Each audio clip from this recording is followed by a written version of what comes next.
There you go, everyone. We finally got the Christmas titles up and running. There you go. How's it going? I am Middle-Aged Gamer Guy, also known as Mag. Hello to everyone on YouTube and Twitch. This is another Tuesday night gaming chat, or TNGC as we call it, where we talk about all the latest gaming news and reviews from the last 7, and in this case, to 14 days of what's happened in the gaming world. Hello to everyone who's in the chat so far. Kindred says, evening. Not too early this time. You're still nice and early. You were 10 minutes early. Dave was like, I'm the guest again. Isn't this wonderful? It is not. Bless him. Ems, happy Tuesday. How you doing? Over on YouTube, Danker, good evening. How are you? Flame, good evening. Retro Jazar is normally on YouTube. Has now come over onto Twitch. So I greatly appreciate that. How are you? Great to see you. There you go. I swear by the time we get through all the starting intros, the stream will have ended. It's actually 30 seconds shorter than the usual intro that you get for the other 11 months of the year. So there you go. Gozzo was actually early. Gozzo was the first one. It didn't come up on my screen. God, what time did you get here, Gozzo? Good to have you here. Dan GameTech says, wait, Dave's the guest. See you next week. There you go. And that's why we can't have Dave Johnson on the stream every single week. There you go. 8:45. Oh, there you go. You were nice and early. Nice and early, Gozzo. Falco, Bing Bong, what are you playing tonight? Not playing anything. It's the talk show tonight, folks. Tuesdays are always the talk show where we always talk about all the new games. But we are doing Mario Party tomorrow, Mario Party Jamboree, and Thursday's a new Metroid game. So if you want to check those out, feel free. That'll be on Twitch and TikTok. Dave Johnson says, but my name is on the title. It's not anymore. But I did see what you did earlier. It was quite funny that you changed it and then you couldn't figure out how to change it back. So you went into a blind panic. Obviously, I can't do this show all by myself. So I have to have a fountain of knowledge that knows everything of all the games. Give it up for the one, the only co-host who knows the most. It's Mr. David Jones. Good evening, mate. How you doing? I'm very well. How are you? Not too bad, thank you. Good. Are you getting ready for Christmas? Because I certainly ain't. Well, I've ordered a few things off Amazon. That's about as far as I tend to go with Christmas shopping. If I can't get it off Amazon, you're not getting it for Christmas, quite frankly. I can't bother to go to the shops. I've got to get the Christmas lights put up because I can see like neighbours have got their lights twinkling away. So I need to go and do mine. So I might try and do that at some point this week. And then, yeah, probably going to get the tree out this year because the cats are a little bit older. So I'd hopefully they won't destroy it too much. But I think we'll just be a bit careful what we put on there. Do a fair chunk of damage to it last year? Well, we purposely didn't put one up last year because we knew they'd fuck it up because they were only about 4 months old probably by that point. Fair enough. Yeah, a Christmas tree. Yeah, at that point it wouldn't have lasted 5 minutes with them, I'm sure. So we'll try this year. We'll just be careful what we put on it. Nothing too breakable. And you know what the NSPC is? It the NSP National Society of Prevention? Oh, it's Cruelty to Children. NSPCA would say. I fucked that joke up already. But a Christmas tree is not just for Christmas. It's for life. There you go. So yeah, kids just like bollocks to Xmas, but yeah, your cats will probably survive. The tree won't. There you go. Yeah. So what have you been playing in the last week? If you've had a chance, if you've not been too busy shopping on Amazon. Yeah, I have managed to play a couple of things. A good bit of Battlefield 6 again. Nothing really new to add to that because I haven't had anything new for like the last couple of weeks. But then I have been quite enjoying a mod on the PC. So I don't know if you recall that. Original Half-Life got a fan remake called Black Mesa that you can buy on Steam, so let it get sold. That in itself was really good. But then another team have built a mod into that for the Half-Life Blue Shift expansion. So I don't know if you remember that one. There was a you're a security guy. Yeah. So that isn't fully finished yet, but they've got like 5 of the 8 chapters out. And I'd kind of heard about it a while back, then completely forgotten about it. But then it kind of came up in my YouTube feed about a week or so ago. Just to say that they'd like, done a lot of work on the 5 chapters that they got out now. So I thought, you know what, I'll have a look at that. So popped into the Steam Workshop for Black Mesa, found it in there, added it, and been playing through that. Nearly finished the 5 chapters, which are very, very good. It completely brings back, memories of that type of FPS that you just don't seem to get anymore. And almost the big AAAs are taking FPSs like to live service or open world. Not really the way that I want them to go. So I'm thoroughly enjoying this. It's probably one of the sort of best FPSs that I've played in years, just because it's what I actually want from an FPS. And I think the mod maker's plan is to hopefully get it all finished next year at some point. Yeah. They've got 3 chapters left to add. So I'd say I've nearly finished the 5th chapter. Then I'm going to have to just wait patiently for the other 3 to come out and carry on with it then. I've thoroughly enjoyed what they've done with it so far. They've taken a few liberties, I think, with some bits like the chapter 5, the Zen level. Apparently, could be done in like 10, 20 minutes originally. But Yeah. it's taken me well over a couple of hours to get through it. They've really gone to town on it. Made it like quite an No. epic across Zen, and it looks really good. So if anyone's got Black Mesa, then you can just go along and get it from the Steam Workshop and give it a go now. I did see, because I know you're a big fan of Half-Life Alyx, that I saw that they've now done a first-person mod for that, so you don't need VR. Yeah, you can play it on flat screen. I don't know if it would be any good on flat screen, really. I've seen someone play it. It looks all right. Yeah, So, I mean, the thing is that it was purposely designed for VR, so Yeah, some of cool. it might not feel quite as good as you'd perhaps expect compared to like the Half-Lives. If you were to actually play that one in VR, it's fantastic. Still the best VR thing I've ever played. I think it's going to be a long time before anything else can manage to top it. Kindred says, I saw someone made a mod for Battlefield 6, one of the old small COD shipment maps, but in Battlefield, so it had 64 players. Oh, nice, because you have got the portal mode on Battlefield 6, where on PC you can create stuff, but you can then share it out, and console players can join in if they can find it, because I think there's absolutely a ton of stuff in the portal mode. That's all right. I haven't played that much this week. Really? Ironically, I got hooked on the whole Simpsons Fortnite thing, and I don't really play Fortnite, but I love the Simpsons, and it's the first time ever that I've completed all the levels, like done the whole pass. Oh wow! Ever. And then loaded it up the other day, and they changed it all, and I haven't touched it since. So I'm shit. But yeah, so I only played it because the Simpsons in it. But I was playing a game that we are going to talk about tonight, which is Marvel Cosmic Invasion. And there's another game that we're also going to talk about because there are 2 games that are very similar. So you've got the Terrifier game, which we'll talk about in a bit, and Marvel Cosmic Invasion. And I might be getting a copy of the Toxic Crusaders game, which is also very similar to that. So we're getting 3 of these games in succession. So it's going to be interesting to see which one's the better one out of all of them. Kindred says, I've been playing Marvel Cosmic Invasion game today, trying to do all the achievements. There you go, trying to hammer through them. But yeah, I enjoyed that last night, but we'll talk about that a bit later on. Shall we bring in our guests? I think we should. So, folks, for the first time ever, the Horror Game Awards, which has been running for a number of years now, is going to be taking place live in Kensington in London on Saturday, the 13th of December. For those lucky few that have managed to will go there, it's going to be a fantastic evening.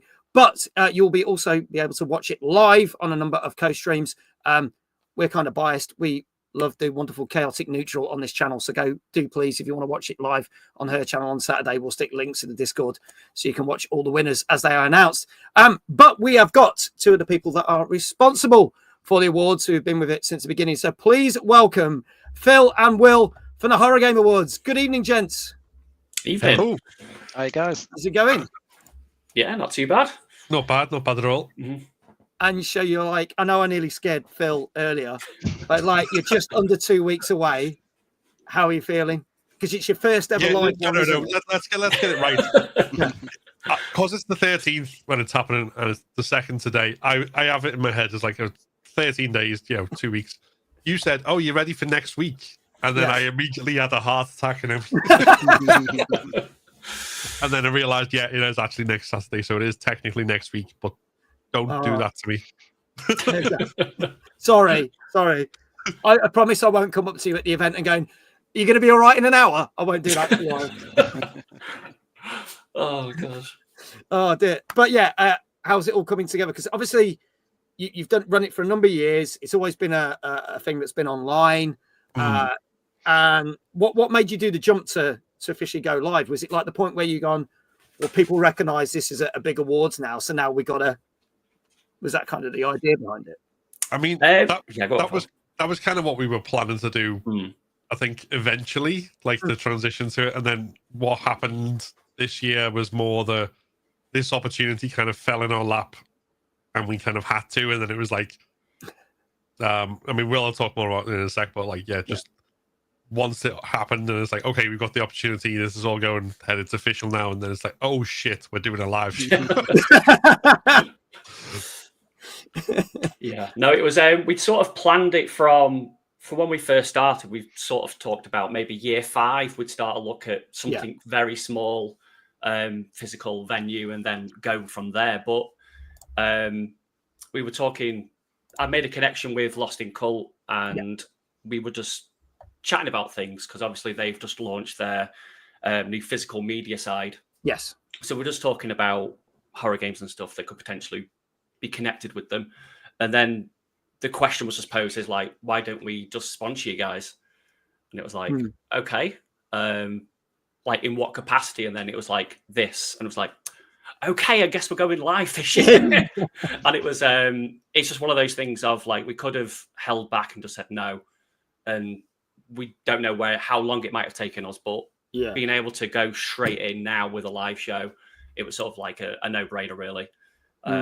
So we've taken that dive, and we've quickly learned how much goes to putting a show together, even a very small one that we're doing. And it's been mind-boggling, and sleep has been non-existent. So, Phil, before we went live, Phil was saying you've been working through the night on stuff, like, which is because other than the Horror Game Award stuff, until quite recently, I worked 2 full-time jobs. Yeah, and with a family, and we're currently doing a house renovation as well. Basically, no time. Like literally, I've only played 1 game this year. Right, okay. So literally, any time I could fit in was like, I can only do it when I'm asleep. So let's not sleep. So it's been like 3-4 hours of sleep, but it's to make this work. It's what it needed to be. And now we know where we are and what it takes to put on a live show. When we kick off straight after, we'll know we can gun it straight away. And it'll be a lot easier for us rather than trying to hammer everything in within 6 weeks. Speaking from experience, and I've done events for over 20 years, you will find that once you've got this one out of the way, a lot of it will be so much easier because you can replicate it, and the stuff that works well and the stuff that you go, we could change that. That's stuff you can change. So it's always the most difficult, the first one. Not gonna lie. And I think finding out there's a lot of stuff that's easier than we thought it would be as well is also helpful. Like just going into things that you think might be quite complicated, and it's like, oh, actually, that's actually fairly straightforward. But now we know we can go Also, yes, the mentally exhausted pigeon comment there, I fully relate to. Literally. Hello, Yankees. I didn't know any of us were actually American, but apparently we've been adopted. So there you go. Thank you for that information, but there you go. So how many people you got attending the event? I suppose we're looking about 300, around the 300 mark as things stand. So we've got a venue that can hold up to, it can hold up to 700 in theatre style. Yes. It could technically hold 800 if we give nobody any seats. But, like that. But like the 300 kind of seems comfortable with, like, in terms of what we've got. That's the downstairs, because I actually know Kensington Conference Centre quite well, because you've got the upstairs bit as well, haven't you, that goes there. I mean, I say I know it quite well. I've not been there since 2001, so that says a lot. But I've seen events and done events there. So we've got the great hall for the main ceremony. There'll be the lobby, there'll be a bar, there'll be food, and then we've got the small hall as like a media room. So that's where kind of anyone from the press who wants to speak to any of the developers and kind of somewhere a bit quieter can go and do that. And we've got the obligatory backdrop for photographs and all that sort of stuff as well. Well, you gotta have that. You gotta have that. You can't have an awards do without that. No. And is it going to be a red carpet, or will it be like a black carpet because the horror theme, or is it a different color? Or it'll mostly be whatever carpet the venue's got. That's fair. That's fair. Let's bring up, if you want to know more information, if the mods could drop the link, the Horror Game Awards website will appear in all the chats in a minute. So do click on it. There are a number of, because you have a lot of people that co-stream it, don't you? You have a heck of a lot of people co-stream year in, year out. So, just if I can mention while you're dropping the links as well, today and tomorrow are the last 2 days to vote on the nominations. Once the voting is done tomorrow, then we will have the winners for our Player's Choice and Horror Content Creator of the Year award, and we will have the 3 finalists for each of the other categories for our jury to then go and pick the winner. So if you've got any particular favorites, now is the time to get in there and get your votes and nudge other people and poke them and make them votes as well. Brilliant. There we go. There is a link that is appearing in all the chats, and that's getting into the YouTube chats right now as well, because we're also on YouTube mobile. Dave's like, where are the mods making me work? Oh no, don't worry, we got it covered. We got it covered between us. We're fine.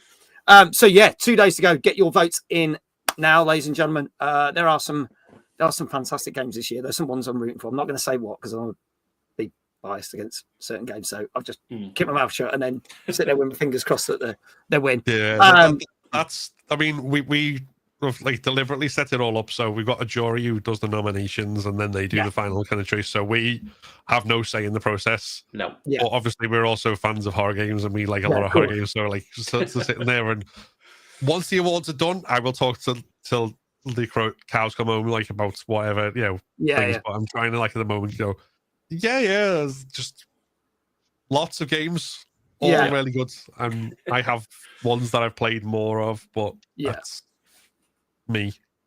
I would never get you to say what games. I wouldn't do that to you, but I know you'll secretly be sitting there going, if one wins, you'd be like, yes. It's like, oh yeah, that's probably what I'll be doing. Not on stage, I should say. No, not on stage. Can you imagine that? It's like, and the winner is yes. Oh, sorry, I forgot the mic's on.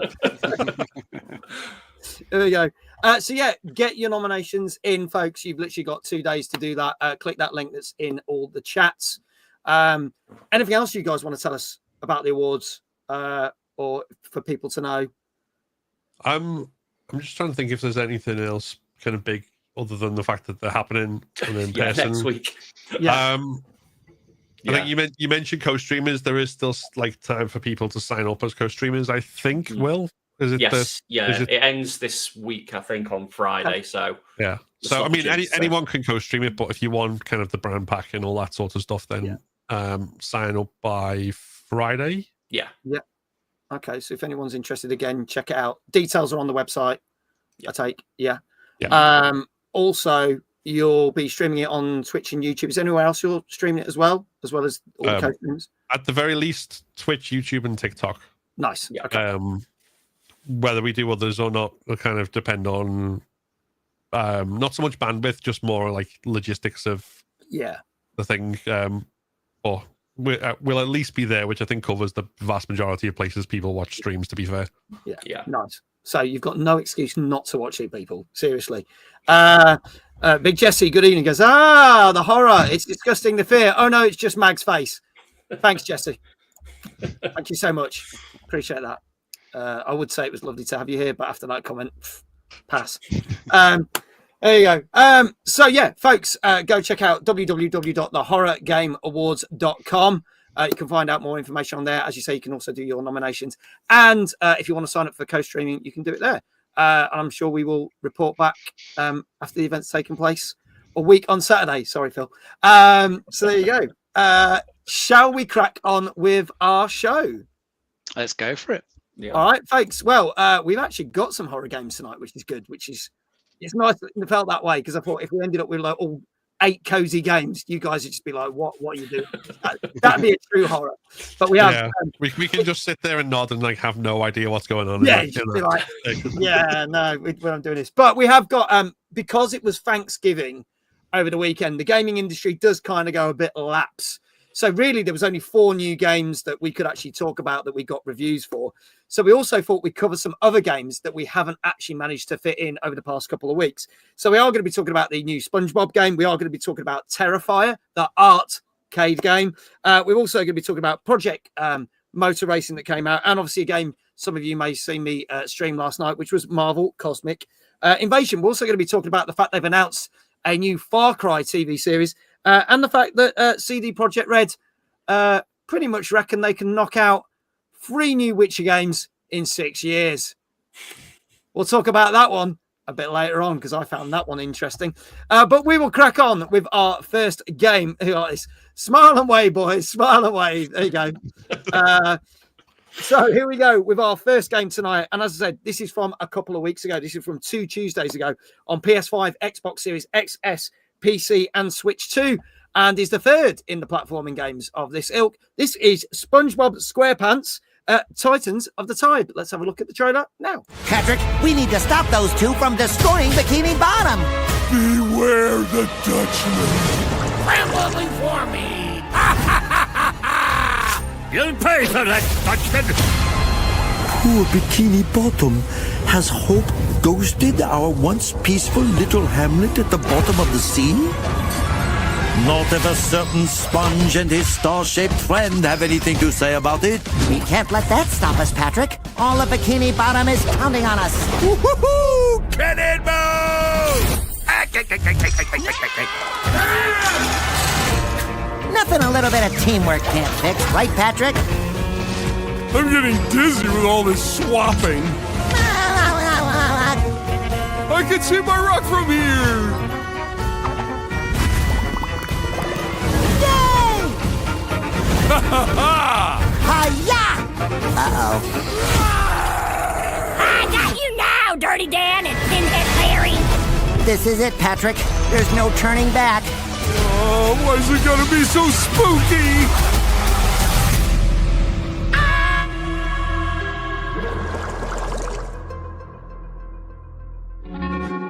Every journey starts with a single step. So, just getting lost.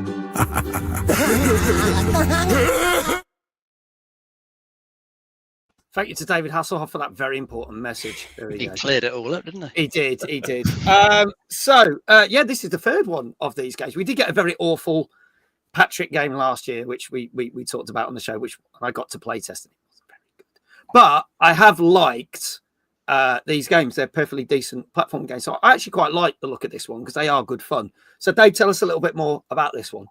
Yeah, it's another 3D platform in the SpongeBob universe. I think in this one, King Neptune and the Flying Dutchman get into fisticuffs, and I think the trident gets fractured and unleashes some titans across the world that you've got to go and defeat before it destroys Bikini Bottom.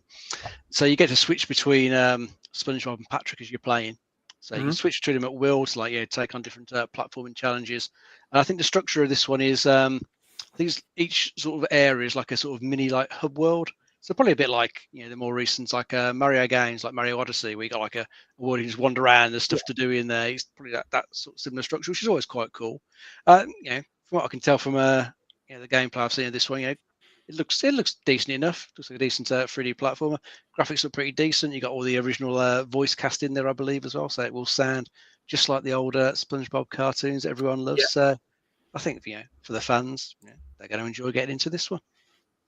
Awesome. A Battle for Bikini Bottom was great fun, so I definitely would try this. But it's one of these games that does turn up on PS Plus, Game Pass, and things like that. Yeah, if you wait long enough. I kind of wait for them to. So no offense, I wouldn't go out and buy this, but I'd certainly play it when it landed on the service, and I could just spend a weekend just tossing around on it.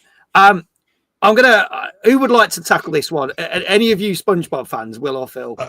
The only thing, my main SpongeBob fact is the fact that Sandy Cheeks is voiced by the same person as Ashley from RE4, the original. Yes. So, and we did kind of hear a bit of her voice, I think, in the trailer. Yeah. That was kind of okay, that's the extent of my SpongeBob knowledge exhausted. Well, that and the fact that Mr. Krabs is the Kagan, obviously. Yes, that is true. That is true. I take it you guys haven't played the two games before this, platformers, then? I can't. No, I don't think I have now. Okay. I mean, if you do you like general platformers like your Mario stuff and Sonic stuff? Yeah. It's last 3D platformer I played was Spyro, I think, on PS1. Oh, okay. Literally, I've played that a couple of weeks ago. Yeah.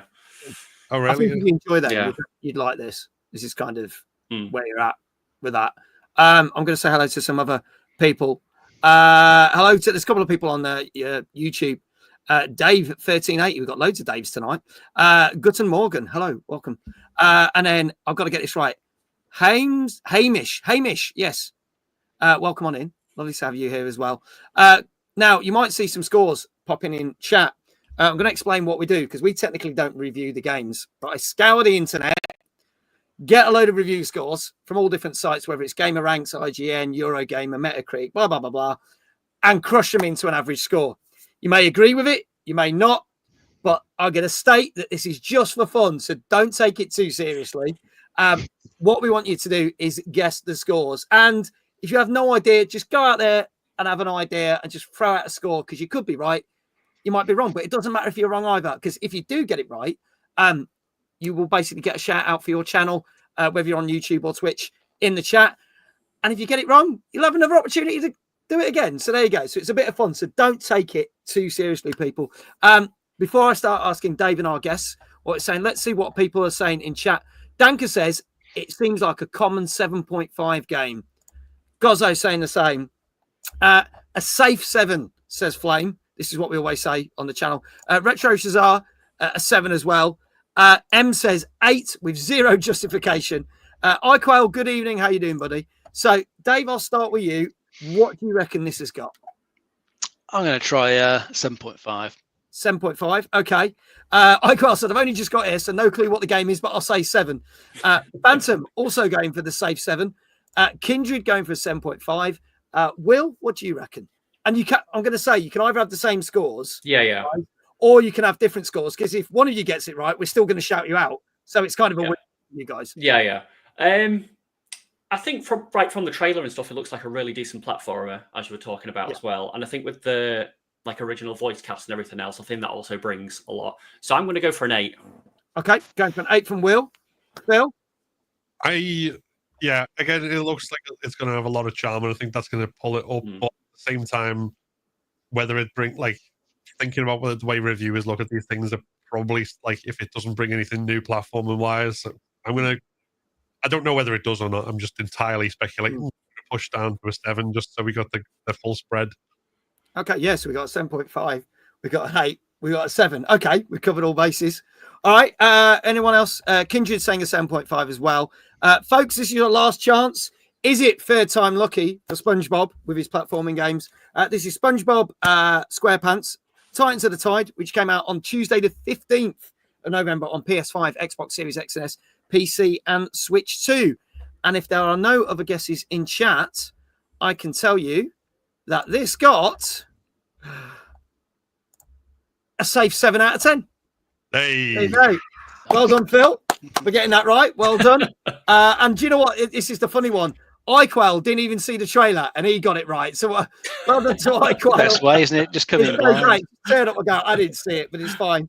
Well done, iQuail. Phantom, well done. You got it right. Retro Shazar, well done. Flame as well. You got it right. It's a 7 out of 10 for that one, which is what we call a safe 7. So it's still good, but maybe not quite as good as the other two. But if you love platformers, definitely go check it out. Shout outs are going in the channel right now. So let's move on to our next game. Now, this was shadow dropped during the Xbox sort of game partnership preview event. And this comes from some classic game makers in terms of Atari and Apogee. This came out on Thursday the 20th on PC, Xbox Series X, PS5, and you can literally get it on Game Pass right now. This is Total Chaos, and that's not how I'm describing this show. It's the name of the next trailer. Let's go. I've been alone in this place, isolated and rotting away.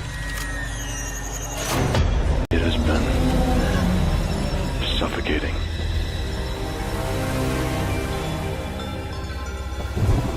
I've lingered here far longer than I ever meant to, retracing old steps and replaying every moment, wondering where it all fell apart. But why? What's the point? You can't rewrite what's already happened. My path brought me here to this corpse of a home. These fading memories, they're all I have left.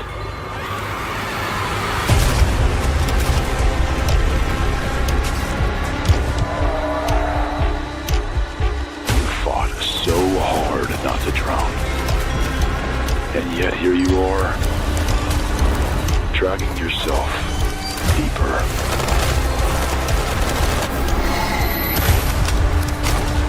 It feels familiar, doesn't it? You loved this place once.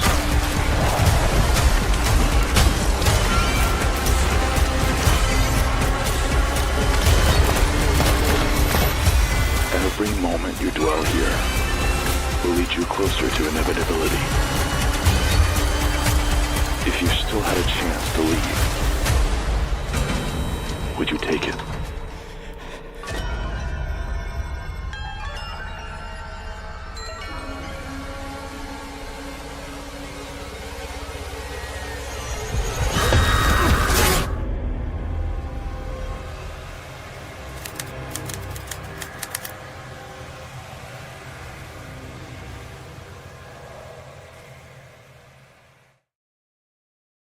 There you go. So that is Total Chaos, which literally shadow dropped and came out on Thursday the 20th. And you can get it on Game Pass literally right now and go check it out.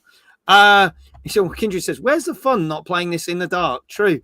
So this obviously comes from quite a few old school studios, because we've got Infogrames, we've got Apogee, we've got Atari involved in this. So Dave, tell us a little bit more, because I was very intrigued when this got announced. I was like, oh, I look forward to playing this in the new year. And then it was like, boom, here it is. Yeah, there you go. You can get stuck in there if you want to. Yeah. It's it looks like a decent sort of FPS survival horror. So it's set on an old mining colony called Fort Oasis. Your characters got drawn there by, I think, some radio transmissions, and and these are sort of pulling you forward into the old mines, trying to sort of discover what's going on there. So it looks pretty decent from what I can tell. They've definitely sort of kept to the pretty much brown and grey colour palette for the entire game, because there's just no other colour in there that I can see. But it seems to fit it pretty well. It gives it a sort of good dank, sort of creepy vibe, doesn't it? And from what I've been reading, it's got pretty good atmosphere to it. Good tensions you're playing through it. Combat looks pretty decent. Looks like a decent mix of melee and gun combat. Yeah, it looks like it should be all right. It looks like a sort of old school FPS survival horror game. Again, something you don't really seem to get a huge amount of these days, but it's nice to see some of the older companies still making them. Yeah, I think it's probably worth a look. Yeah, I remember having lots of games by Infogrames back in the days of the Spectrum and Amstrad. Now showing my age, but then obviously Apogee was known for Rise of the Triads, and obviously I had tons of Atari games, as Dave knows, because I had the original. I still got the original Atari 2600. So yeah, loads to go. So all them three come together. I'm like, ticks the boxes for me. Now, obviously, our first of a few horror games tonight. So I guess this ticks the boxes for you guys. Definitely. Yeah, I mean, I've actually got a copy of this because the YouTuber Under the Mayo, who people may or may not know, was very kind enough because he worked on the game to provide me with a key for it. So it's actually Total Chaos was like a total conversion mod for an old Doom, and then this is a remake of that. So that's where it's like a very interesting kind of like pedigree as far as that comes. But all that kind of survival horror, resource management combined with FPS shooter thing. Like I say, I haven't had a chance to play it yet. I've got like a list of games that kind of next in line that I've got keys for or bought or whatever, which is this Flesh Made Fear and Echoes of the Living. I think it's the next three on my list to play. But it's definitely one of those that like kind of immediately made me go, yes, very much. Yeah, I do. I really like the look of this. Yeah.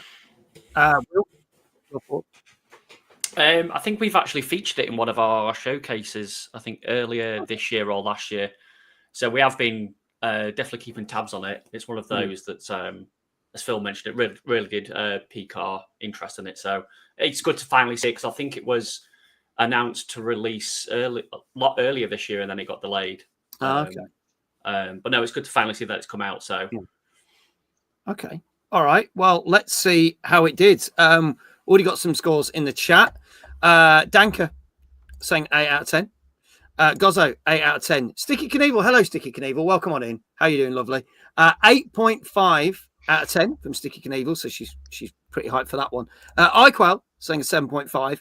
And Ems is torn. She's like, oh, I'm in between a 7.5 and an 8. I can't do a 7.75 because it just messes up the whole system. But but she says, but I'm saying an 8. There you go. Dave Johnson says 8 terrified mags out of 10. Thank you, Dave. I just probably would scare the shit out of me. I'm not going to lie. I'm going to see if we can fit this in for a stream in January. I know it's a bit late, but there's not that many games that come out in January. So I'm going to see if there's a couple of games that I've noted, see if I can chuck them in before we get into all the new stuff that comes out. Ems is definitely saying 8. Retro Shazar 8. Everyone's going for 8s here. Kindred 8. Flame 8. Em said I had to bump it up to an 8 for the amount of times I'll probably poo my pants playing it. Will, we'll start with you this time. What do you reckon this got? I think I'm going to have to go with the crowd and say 8. Okay, you're going with an 8? Disagree, mate. Yeah. Okay, Phil? See, it's a tough one because I've seen a lot of like extremely positive reviews.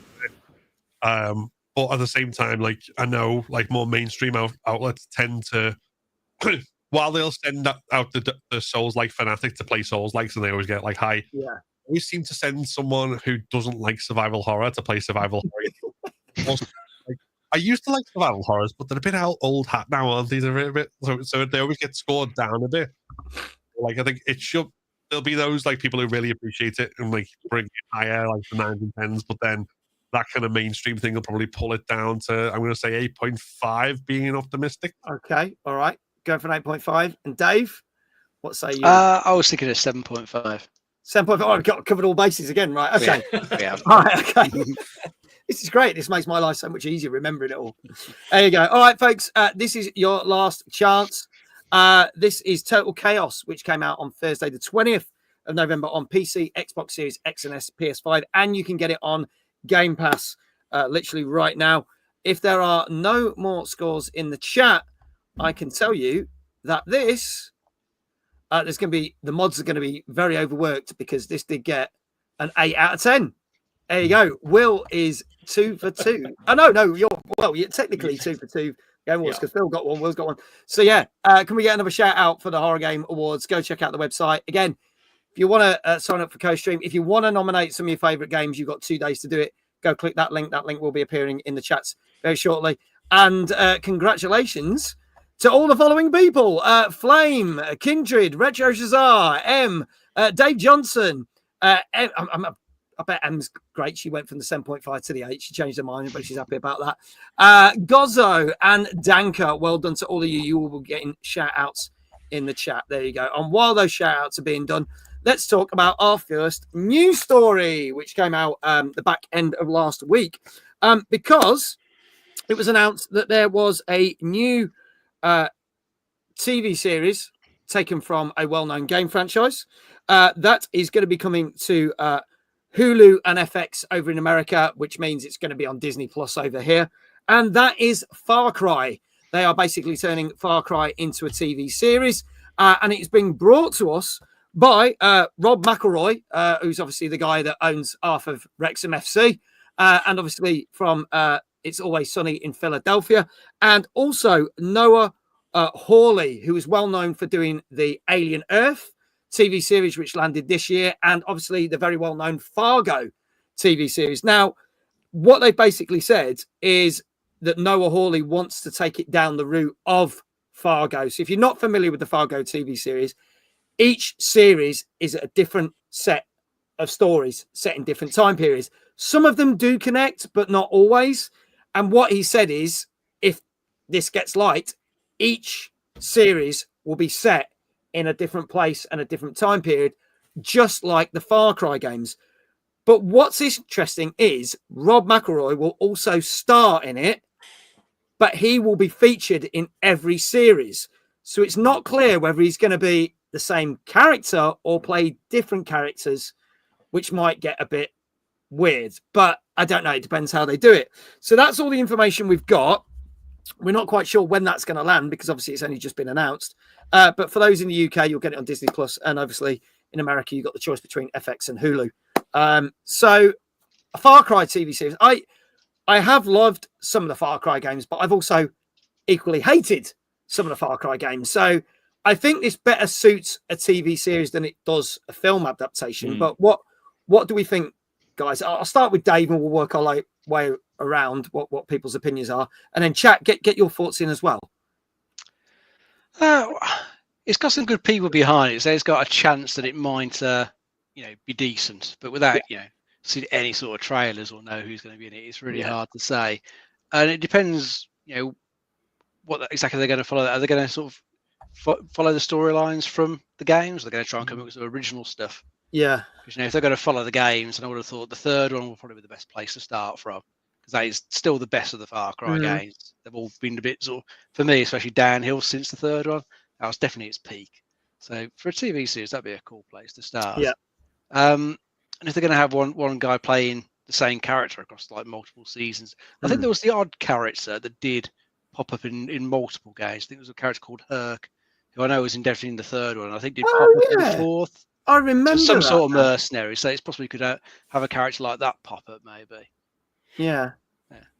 Okay. Yeah, it'd be interesting to see what they do with this one, because, as I say, decent people behind it. Because Fargo is good. I've heard good things about Alien Earth, but have yet to actually watch it. I've not watched it yet either. It's just sitting in my queue there. I'm still watching Only Murders in the Building, but that's next on my list. So I'm a bit behind. Oh, I'm way behind on shows. Yeah. In fact, I think I've got the 5th season of Fargo on my Disney Plus queue as well, because that's on there, I think. So I need to catch up with that. Will, your thoughts? Are you a Far Cry fan? I am a Far Cry fan, yeah. I really liked 4. 3 and 4 were definitely really peak for me. It's got to be make or break depending on the villains, I think. Like every Far Cry game has always had a strong villain that has made the story. And if they can nail that within the TV series, then I think it will be a great show. But it's all make or break on that, I think. Yeah, definitely.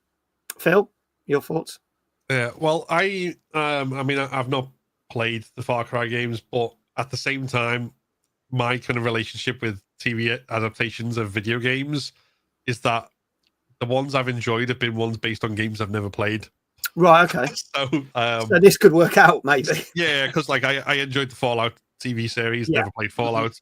That's good. I've obviously played a lot of Resident Evil. The less said about those adaptations, the better.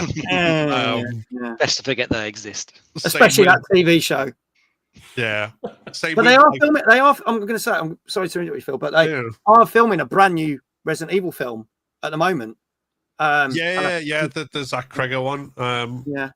It'll be interesting to see what happens. I think there's already been behind the scenes footage of running zombies, so I don't know what to make of that.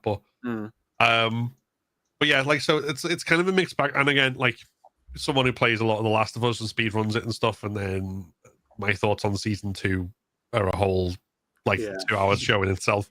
But yeah, so if they did, like, I think I like the idea of an anthology as well. Like, I was a big fan of True Detective, and like, kind of like, obviously some seasons were better than others and kind of things, but that kind of idea of you tied into a story, they just tell a complete story and then move on and tell another complete story and stuff like that. Because some stuff, I mean, I love a franchise, I love a series, I love a sequel, but sometimes things just need to stop, you know? And like, I think having a definitive, like, right, we're going to tell this story in this many episodes has got like a appeal to it, I think. Particularly, the only stuff I've seen from this guy, I think I watched the first season of Legion, which I remember vaguely enjoying.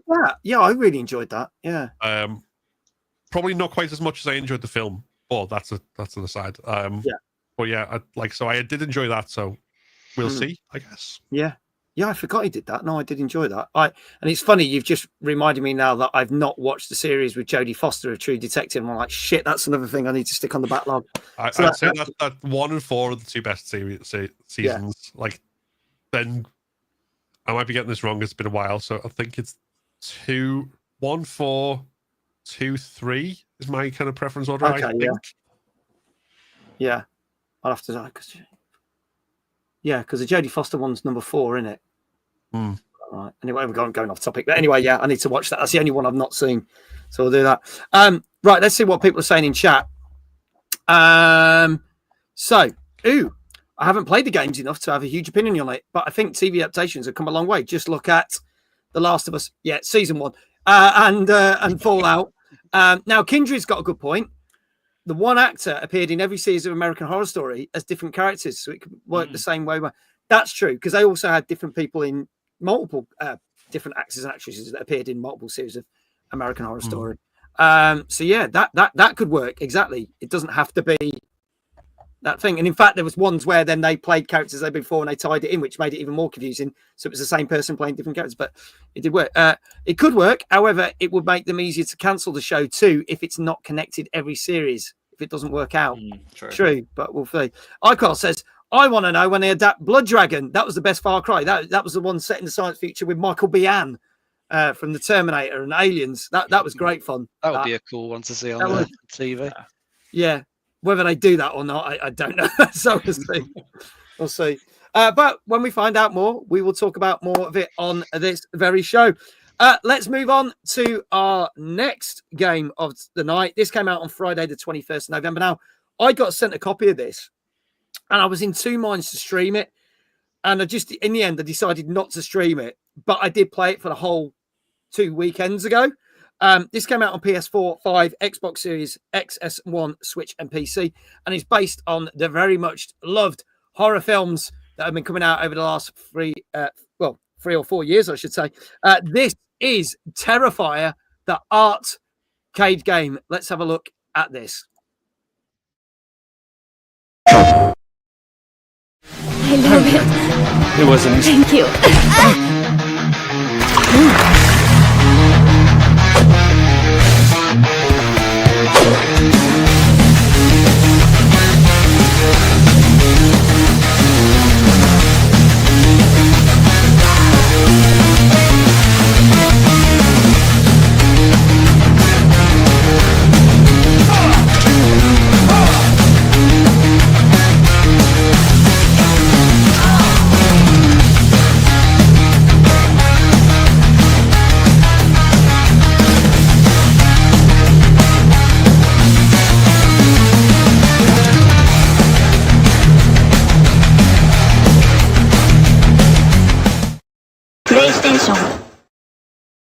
There you go. That is Terrifier, the Art cade game, which came out on Friday, the 21st of November.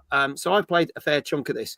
And Ems says the one thing she does know about the music slaps in the game. I will say the soundtrack for the game is very, very good. But this is the first of 2 side scrollers that we're going to be talking about tonight. So, Dave, tell us a little bit more about this one. Yeah, this is a retro-inspired side scroller. So, you think back to your classic like Streets of Rage games or the more recent Ninja Turtles, Shredder's Revenge, that type of game. This is, I believe, an original story in the Terrifier sort of universe. It's not trying to follow any of the films, but it's one of those ones where some film producers are trying to make movies about Art's antics that he's been up to, all his murderous sprees he's been on. Yeah. But him and his cohorts don't want that to happen, so they go to the film sets and basically try to kill everyone to stop it happening. Gameplay, I saw of it the other day. I didn't actually think it looked like a very good side scroller. It looked quite sort of slow and a bit boring, to be quite honest. I can see it's got the style there for the characters from Terrifier. So you've got Art and whoever the other ones are. I didn't know who the other characters were. They are. I didn't know who they were.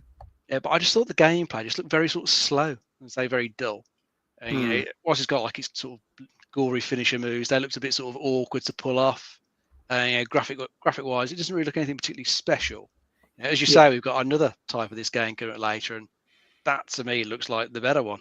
Well, we'll get to that. We'll talk about it more then. But this one just looks quite weak. I think it's probably one more for the fans. I think probably everyone else will probably just ignore it. Yeah, something better to play. So one for the fans only, I would say, for this. Okay. Who wants to take this one first? Do you want to go, Will? Volunteers. Yeah, no, I don't mind. Because I think they've also produced some other games. I think they did a Halloween one. Are they the guys that did the Halloween and the Evil Dead one last year? Yes, yeah, because those were good. Yeah. And to be fair, I've been keeping a track on this one because obviously for the Horror Game Award stuff, we have a spreadsheet literally of hundreds. I think we're over 1,000 now horror games that have released this year. And it's just one of those games that I don't think I'd get into. So to be fair, I don't have the time. So any games that I want to play, I couldn't play. But it's definitely, I think, as you said, I think it's definitely for the fans. Like, it's a brand new story for the Terrifier, and obviously the fans are very dedicated. So I think they'll definitely be picking it up. Yeah. Phil, what do you reckon? Well, just in terms of like M's comment about the soundtrack, I will say it, like, one of our jury members got in there right away. It is nominated for best soundtrack. So, oh, nice. Okay, yeah. Music is very, very good, I will say. Yeah, like, I mean, I love a good side scroller. Like, I really enjoyed Shredder's Revenge and that sort of thing recently. I'd probably give it a go. Like, say, it's not my usual type of game. Yeah. But yeah, I'd probably give it a go just to kind of see what it's like, particularly if it's on like Game Pass or something. I don't know whether it is, but it's not at the moment, but I can see that probably popping up. Yeah, it's it didn't catch my eye in terms of, like, as Dave was saying, like, the gameplay didn't appear as flashy as some of the others. But yeah, I'd give it a go, but I don't know. It's not kind of something that's like leapt out at me in the way that some others have. Okay, all right. Well, let's see how it did, folks. Get your scores in now for Terrifier the arcade game. Danka is saying a 6. Gozzo is saying a 6. iQuell is saying a 5.5 for this one. Ems is saying a 6. Flame is saying a 6. So I'll let chat get Sticky Knievel saying a 6.5. Dave Johnson saying a 6. Retro Shazar also saying it's that thing. Everyone's kind of going for that mid ground. They think it's going to be great. Didn't see it. Oh, Kindred missed the trailer. Didn't see it, so I'll say a 6. There you go. Well, it worked for iQuell. It might work for you, Kindred. There you go. I'll start with you, Phil, for this one. What do you reckon this got? I'm just kind of like weighing up where it's going to sit. I think it probably will be in the sort of 6, somewhere between 6 and 4. Okay. I'm going to say, put a pin in it, let's say 5.5. Okay, 5.5. All right. M says, I don't know many games like this that score especially highly in reviews, so we'll have to see. Dave, what do you reckon? I'll try a 6 for this one. You're going for a 6 as well. Okay, following the chat. Will? Yep. I think to make a nice even spread, I'm going to go 5. Go 5, right? Okay. I like how you're working this. Like, they haven't even planned this. This is nice. It's good.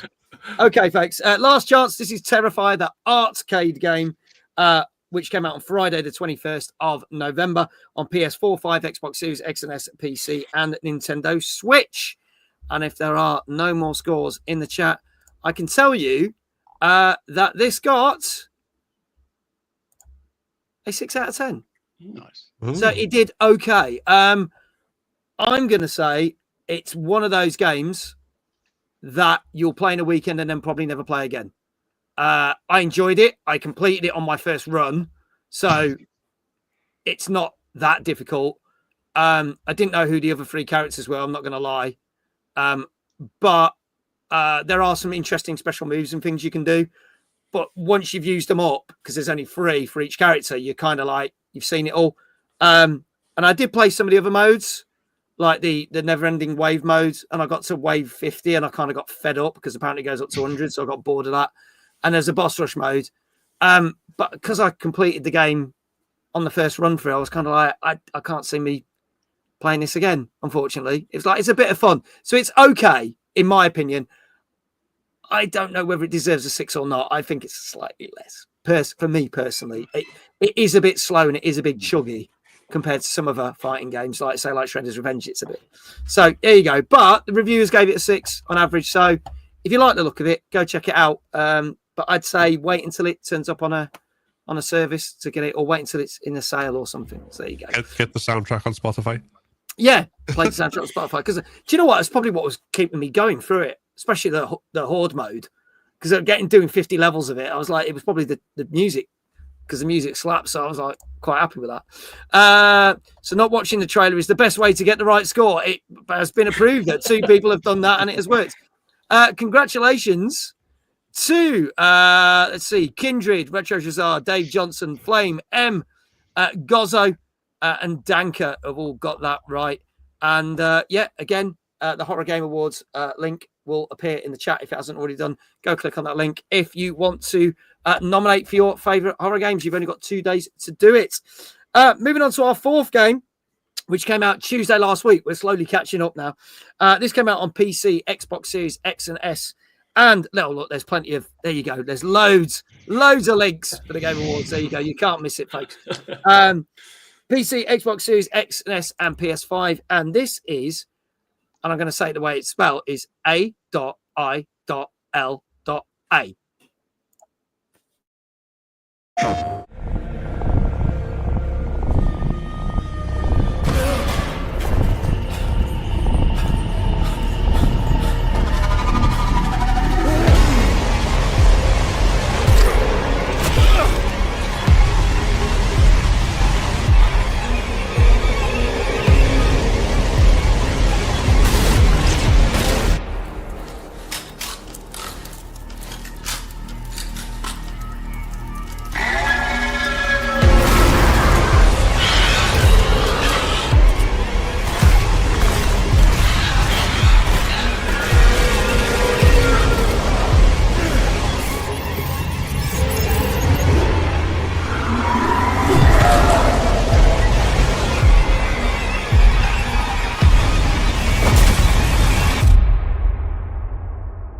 There you go. A bit more horror, but with more of a sci-fi and VR tinge onto this one. Looks pretty good. Dave, tell us more about this one, please. Yeah, so in this one, your character's a tester of like various game systems, and he gets tasked to test out this new sort of VR headset by the look of it. And it's controlled by an AI, and the AI starts manipulating the images and events that you're seeing by like sort of personalizing it from like the character's like own like sort of fears and things that have happened to them in their life. So it creates all these like horrific sort of dreamscapes for you to sort of navigate through and try and survive. Looks like there's a decent mix of stuff from what they showed in the trailer. Looks like some decent sort of combat as well. And I guess there's a bit of a sort of puzzle solving as well in this one. Yeah. It looks like it probably be a decent sort of psychological horror game. Probably not one that I would go and play, but graphic wise, sound wise, it looked pretty decent. Yeah. Ems said in the chat, I've been so hyped for Aliyah. It's come out since the first trailer released. I've not played it yet, but I believe that it's not been running particularly well. Okay, interesting. Guys, which one? Who would like to go first on this one? Well, I've played Pulse Trick Studios' previous game that they brought up before this, which was Phobia St. Infinite Hotel. That's Phobia spelled F-O-B-I-A, just to confuse anyone. It's a similar sort of thing in terms of like first person survival horror. So it kind of plays similar to like RE7. Yeah. Even to the point that you have a male character who gets shot at down the phone by a woman. But that game, I really enjoyed that game when that came out. So like I think it got overshadowed that year because that was the same year that Signalis came out, and also The Chant, which are both like absolutely excellent games. But that was a really good, solid game, which was definitely worth a playthrough. And I think from what I've seen, this is probably going to fit in the same sort of category. Like I don't know anything about PC issues, which sadly seems par for the course for so many games these days. But if you play it on console, I guess that might not be as much of an issue. True. Yeah. Will, your thoughts? Yeah, no, it was. We've been following them for quite some time, and we've spoken them and featured, I think, on every showcase we've had this year. And it's one of those that we've been following for quite some time. Because, me and Philip are both big fans of Phobia. And it was, greatly overshadowed. But no, they're Brazilian devs, and Phobia was their first game. And you can tell from the jump from Phobia to this one, they're definitely getting their chops straight into development now. They're getting there with it. And I think support it as much as you can. Nice. Okay. Well, let's see how well it did. So we've got a couple of scores in the chat already. Danker's like, not sure, but a 7. Guys are going for a 7. Ems is saying a 7. But get your scores in the chat right now for Ilya.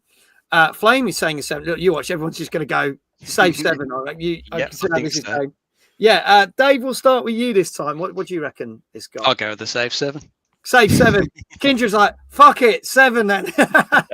Yay, someone said something different. Retro Shazar said 7.5. There we go. Will, what do you reckon? I'm going to go with what it should get, a 10. A 10. Okay. All right. Yeah, I'm good. Like, again, this is because I'm trying to.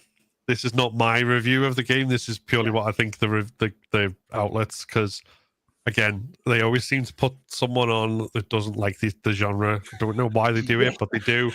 And I think something like this, if it unless it's something like that, like has a particular like fan base which is really loud to pull the score up, like Total Chaos. Yeah, I think it probably sits around that 7. So I'm going to say 7. Okay, going for a 7. Phil, Dave Johnson, do you want me to round you up or round you down? Because I can't do fuck all with that. Let me know. There you go. iQual, there's always one awkward bugger, isn't there, in chat? iQual saying a 6. Okay. Dave says neither. Okay. I'll put you as a 9 out of 10 then. So just for that. Last chance, folks. This is Aliyah or A.I.L.A, whichever way you want to say it, on Tuesday, which came out last Tuesday on PC, Xbox Series X and S, and PS5. He says it better be a 9. Well, if it's not, there's fuck all you can do about it. Let's have a look and see what it got. If in doubt, go for a safe 7. Safe 7. There you go. Safe 7 out of 10. So there you go. Well done, Phil. Again. Basically, again, Horror Game Awards will be appearing in the chat. Go click on there. And if you do fancy co-streaming it, go apply it on there. And you can see all the nominations and all the information and where you can watch it on Saturday, the 13th of December. We'll get to your shout out in a bit because you're your first one for tonight. But also, well done to the following people. Kindred, Flame, Ems, Gozzo, and Danker. And do you know what, Dave Johnson? Go on, give yourself a shout out just because I deliberately went for a fall there because I'm the only one who knows the scores. So there you go. Now, Dave isn't a streamer here. So we have to give him a shout out in a different way. If you're on the Twitch chat, you can do !Dave and it gives him a different kind of shout out. But trust me, guys, this is top quality entertainment, what you're about to see here. What would you like? How would you like your shout out? You can start off with the spinning on the chair. Spinning on the chair. All right. This is what, everyone tunes in to see this. Not me, not him, just this. This is what it's all about. Get ready, folks. Here you go. Dave!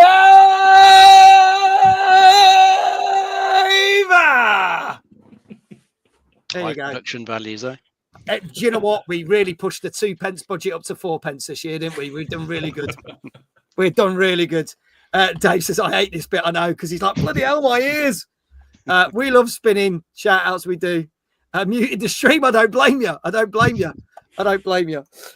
Let's move on to some more gaming news. Now, I want to say thank you, because I know sometimes people send me news stories as well as ones that I collate. So I want to say a big shout out to Dave Johnson. He just muted the stream, so he probably won't hear this, because he was the one. And on that note, I'm going to wait because we have just had a raid over on Twitch.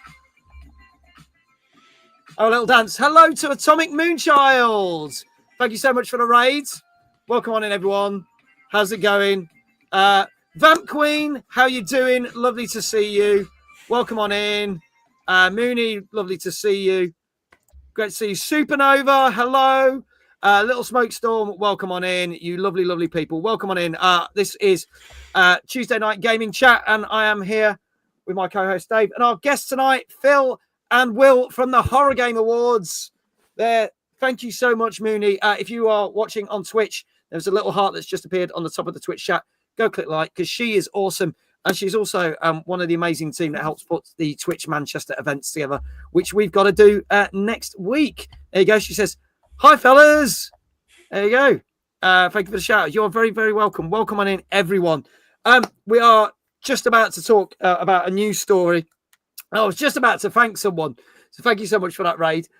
But Dave Johnson sent me this news story because I'll be honest, this passed me by because sometimes I get sent so much stuff I didn't see it. So thank you, Dave, for sorting this one out. Gilfly, good evening. Hello, buddy. Good to see you.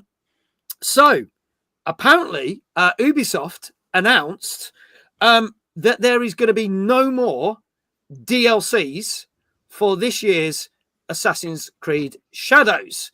And this has kind of annoyed people slightly because when the game was first announced, they were saying that there's going to be a season pass. And obviously back in September, we got the first DLC, which we talked about on this very show, Claws of Algier. And they basically had already announced that the season pass wasn't going to happen. So anyone that had kind of bought that, they kind of then refunded that to the people and then gave them this DLC in September free of charge because they've stated that there's going to be no DLCs, no more DLCs. The weird thing is, literally 2 weeks ago, they brought out a DLC for Assassin's Creed Mirage, which came out 2 years ago. So that got its first DLC. That game came out 2 years ago. Obviously, it's a lot shorter game than the new Shadows. But people are kind of like, well, if you've done a DLC for that, why aren't you doing for that? Because for another one for Shadows, because normally you get, with a lot of Ubisoft games, you get 2 or 3 DLCs. And with the last couple of Assassin's Creed games, that has been the case because with Assassin's Creed Origins, they did 2 DLCs. Assassin's Creed Odyssey, they did 2. And Valhalla, there was 3 and a ton of other extra mission content, which made the game something like 285 hours to complete if you did everything, which is insane because I don't know how many people would actually do that. But there you go. Dan Gainton says, I've got to sneak off, mate. Not feeling well tonight. Get well soon, mate. Get well soon. Have a good rest of stream. Take care. Thank you for being here. At least thank you for being here for watching the first half. Greatly appreciate it. Get well soon, buddy. So this is the funny thing because people now feel a little bit cheated because they're now like, well, if this is the case, does that mean that they're literally, that's it, they're done with the game? Because there was talk of a year 1 pass and a year 2 pass, and now none of that's kind of coming to fruition. And as we saw with Star Wars Outlaws, they kind of outlined when that came out last summer, there was going to be DLCs for that, but you knew that when the last one came out, that's it, game's done. And the last one of those came out early this spring. So it does feel like they've sent this game out to death, which is odd because it has reviewed well and it has actually done better than people are expecting because everyone was kind of like, it's been delayed, it's delayed, it's delayed.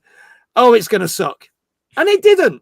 It didn't. But I don't think it was as well received by the public compared to the reviewers out there. So why do we think this has happened, gentlemen? That's the question I'm going to put out there. Dave, I'll start with you. Chat. Get your opinions here and let us know, chat, if you were looking forward to another Assassin's Creed DLC. And if you did buy the season pass, do you feel cheated? Let us know. Dave, I'll kick off with you, my friend. Well, there wasn't a season pass to buy because you mentioned a bit earlier. They cancelled that early on with all the delays. So okay, so that got cancelled before the game came out. Yeah, okay. yeah. So you couldn't buy a season pass that promised 2 updates. If you could have done, they would have had to do 2 updates because you would have paid for it, or they would have had to refund or something like that. But yeah, they cancelled that a while back. So they'd only ever announced, I think, the first one, kind of what it was going to be. They'd never really said anything about the second one. So it probably doesn't matter a huge amount, sort of narrative-wise to the game that there's no second one, because I think all the sort of dangling story threads from the main game were resolved in first major DLC. So there's nothing story-wise hanging out there. So, quite what they would have done with the second one, who knows? I mean, we see them do like daft things to the Far Cry games with their DLCs. Yeah. If they were going to do anything like that, it might not have been that good and not worth the wait, because they can be a bit hit and miss, some of these things. Yeah. I think they're still planning to do some sort of more sort of minor updates next year for it. It's not, as I say, it's not like a big expansion to the piece. It's just occasional updates throughout the year, which I guess might add like an extra mission in there or little Easter egg or like cosmetics that you can get in the game. They're probably going to just drop some stuff like that just to keep people going. But as for why they cancelled it, maybe they kind of decided that as they won't be getting like season pass money from people who would have to pay for that to get it right, they thought it's not worth the resources, because it costs a lot of people a lot of time to make something more. They probably decided, let's just leave it, move the resources onto something else. We know they've got more Assassin's Creed games coming out. Yeah, that's true. Might move them over to work on those, get those in a better state. So the question is then, why is it 2 years later that we get a DLC for a game that was previous to this one then? I don't know. I think some people at the time suggested it maybe to do with some of the investments they were getting. There was Saudi Arabia money. Saudi Arabia, yeah. So they did it for that reason. Yeah. So who knows? Maybe if Japanese or whatever throwing some money for Shadows, maybe we'll get more for that at some point. I mean, I doubt it because Ubisoft kind of pissed the Japanese off with this game, but after certain things. But but then again, maybe other influences might come in and do that. Icar said maybe it's all to do with the whole Tencent thing because obviously like Ubisoft have been known that they've been selling shares and stuff off. And then you go, maybe it's something to do with Ubisoft being in the shit, the finances, the staff, the low performing games. Again, they might have looked at the sales figures for that DLC that came out in September and gone, it's not worth doing the second one. So that's interesting. Will, Phil, your thoughts on this? What could have caused this to happen? I think what they're probably doing is they're probably, as they mentioned in the chat, they're in the shit at the moment, aren't they? Yeah. Like pretty much from every direction, they're getting flack for stuff. Yeah. So I think probably what they're doing is they're streamlining everything. They're in the back end. They're probably going, right, we need to have our sort of Trojan horse, our golden product that we need to release to get everything back on track. So let's clear our backlog of what we've been working on. So they've probably had that DLC from Mirage working in the background somewhere. And they've just gone, do you know what? Let's clear out all those different bits. And then we can have everyone dedicated to working on the next product to move forward. Yeah. Okay. All right. Phil, your thoughts? Yeah, I mean, I think Will's probably hit the nail on the head in terms of like why it's happened. I'm kind of in two minds about this for like different reasons. So on the one hand, like with DLC and kind of the fact that it's not being updated, if there was a season pass involved and people paid money with the expectation of more, there's be a different thing. But I think there's nothing necessarily wrong, like I was saying before, about like having stories like have an end and stuff like that. There's something kind of a bit destructive about the idea of like that all games need to have this never-ending like stream of content coming out constantly, because obviously that's all kind of fed by the kind of game creation being driven by investors rather than by like developers and like people who actually like enjoy the stories and the art and everything else. On the other hand, the kind of like counter to that, I suppose, is them not doing it is probably not them embracing that philosophy. Is probably more them kind of cutting costs and all that sort of stuff. And then obviously the other thing that cuts costs is like developer layoffs at some point. So it's like in isolation, there's not necessarily anything wrong with not having a DLC. Nothing needs to have an eternal content roadmap, in my opinion. But given everything else that's going on, it's probably a bad sign. Yeah. And that thing is, we're supposed to be getting at the Game Awards the first trailer for the Prince of Persia Sands of Time thing, which has been in development hell for God knows how long, but they're saying it's happening. But that really means that's the only kind of thing that we know that they're doing next year, apart from stuff that they will maybe churn out. iCross says they are moving all their main IPs to the spin-off company. Wouldn't surprise me if they went bump and at some point to write off all the debt and just moved it over to the spin-off company. It's been known to happen. The old. Let's change the name and director to get rid of all the debts and pretend new company tactic. Not just done with games, also done with some gaming events. Just saying. There you go. I've got to get a dig in somehow. I'm not going to say what comment. Yeah, got to do it. I'm going to stay stum now before I get a slap wrist. But yeah, I did like Assassin's Creed Shadows. This is the sad thing. I really, really, really did like it. But it didn't grab me enough to go, oh, yeah, it's Assassin's Creed's back, which is a shame, really. It's just one of those franchises that's been going on for so long now. Yeah. I think you do get to the point where people do get a bit of franchise fatigue. Mm. He had a few controversies around it, didn't he, when it was coming out, which probably didn't help it. But Yeah. I think Ubisoft as well seem to have so many like long, protracted development cycles. Yeah, I think they're still making Beyond Good and Evil 2 somewhere in the background. That's been going for years. On with that?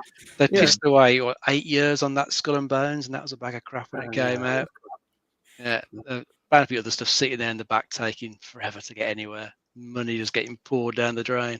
Mm-hmm.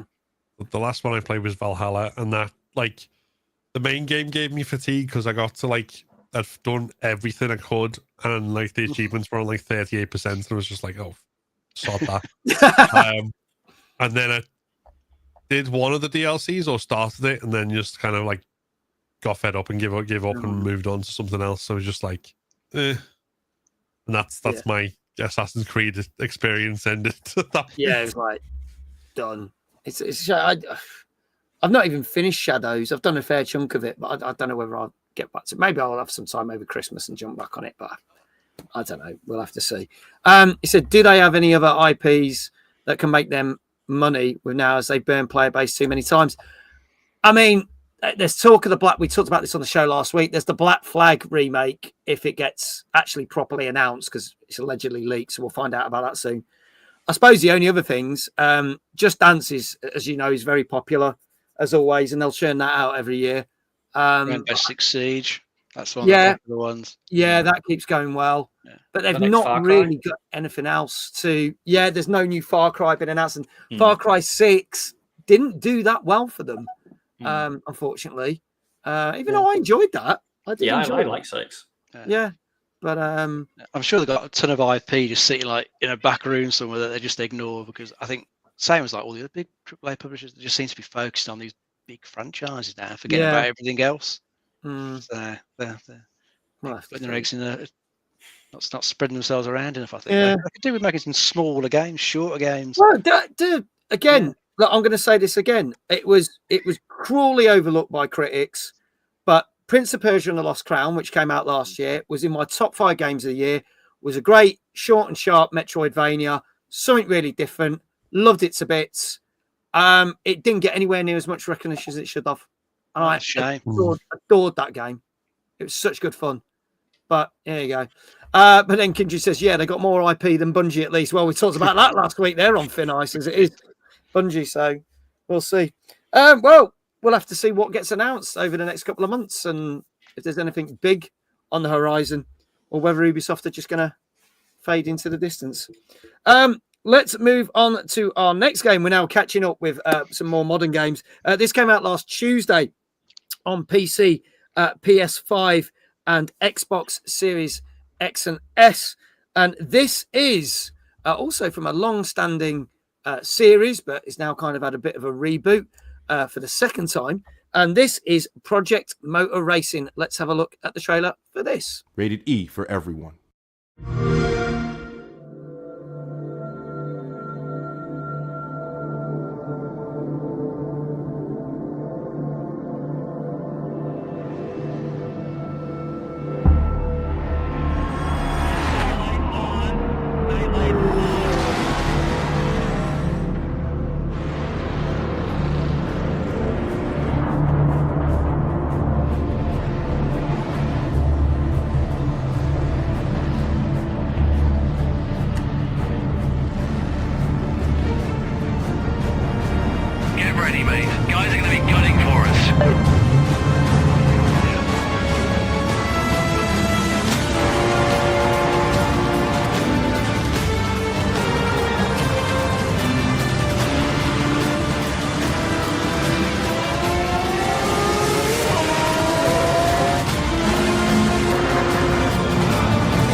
piling on the pressure, then make your move.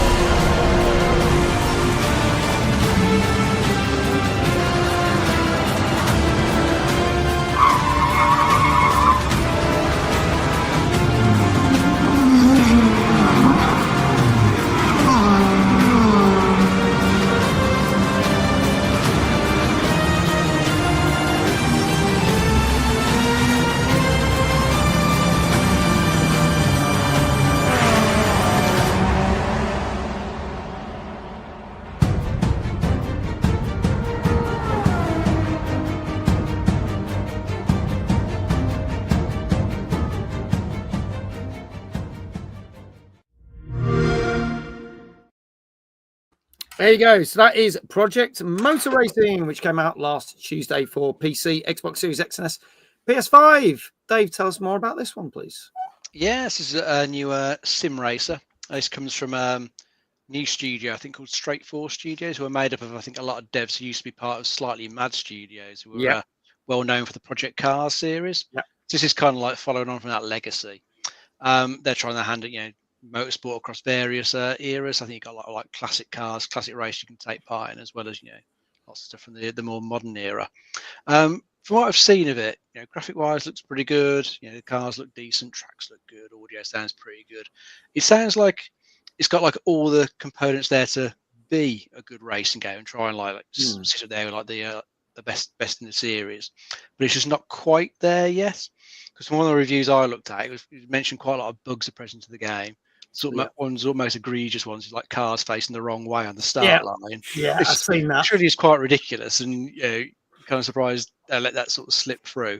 There was a lot of issues about sort of the AI, the way it works. It kind of like plays as if you're not there. It will just barge into you, knock you off the track, stuff like that. And it's apparently got a very sort of overly harsh penalty system at the moment. So if like an AI car knocks you off the track, you're the one that gets penalised for it. Not the AI car. You went in the wrong. Yeah, so it doesn't sound like it's really there yet. So I think if anyone is interested in it, I think I saw a few comments in the chat from people who sound like they are. It's probably worth waiting a while on this one, I'd say, because the studio have done good work in the past. When they were the previous development studio making Project Cars. So just good people there can clearly make a good game, but it just sounds like it needs a little bit more work.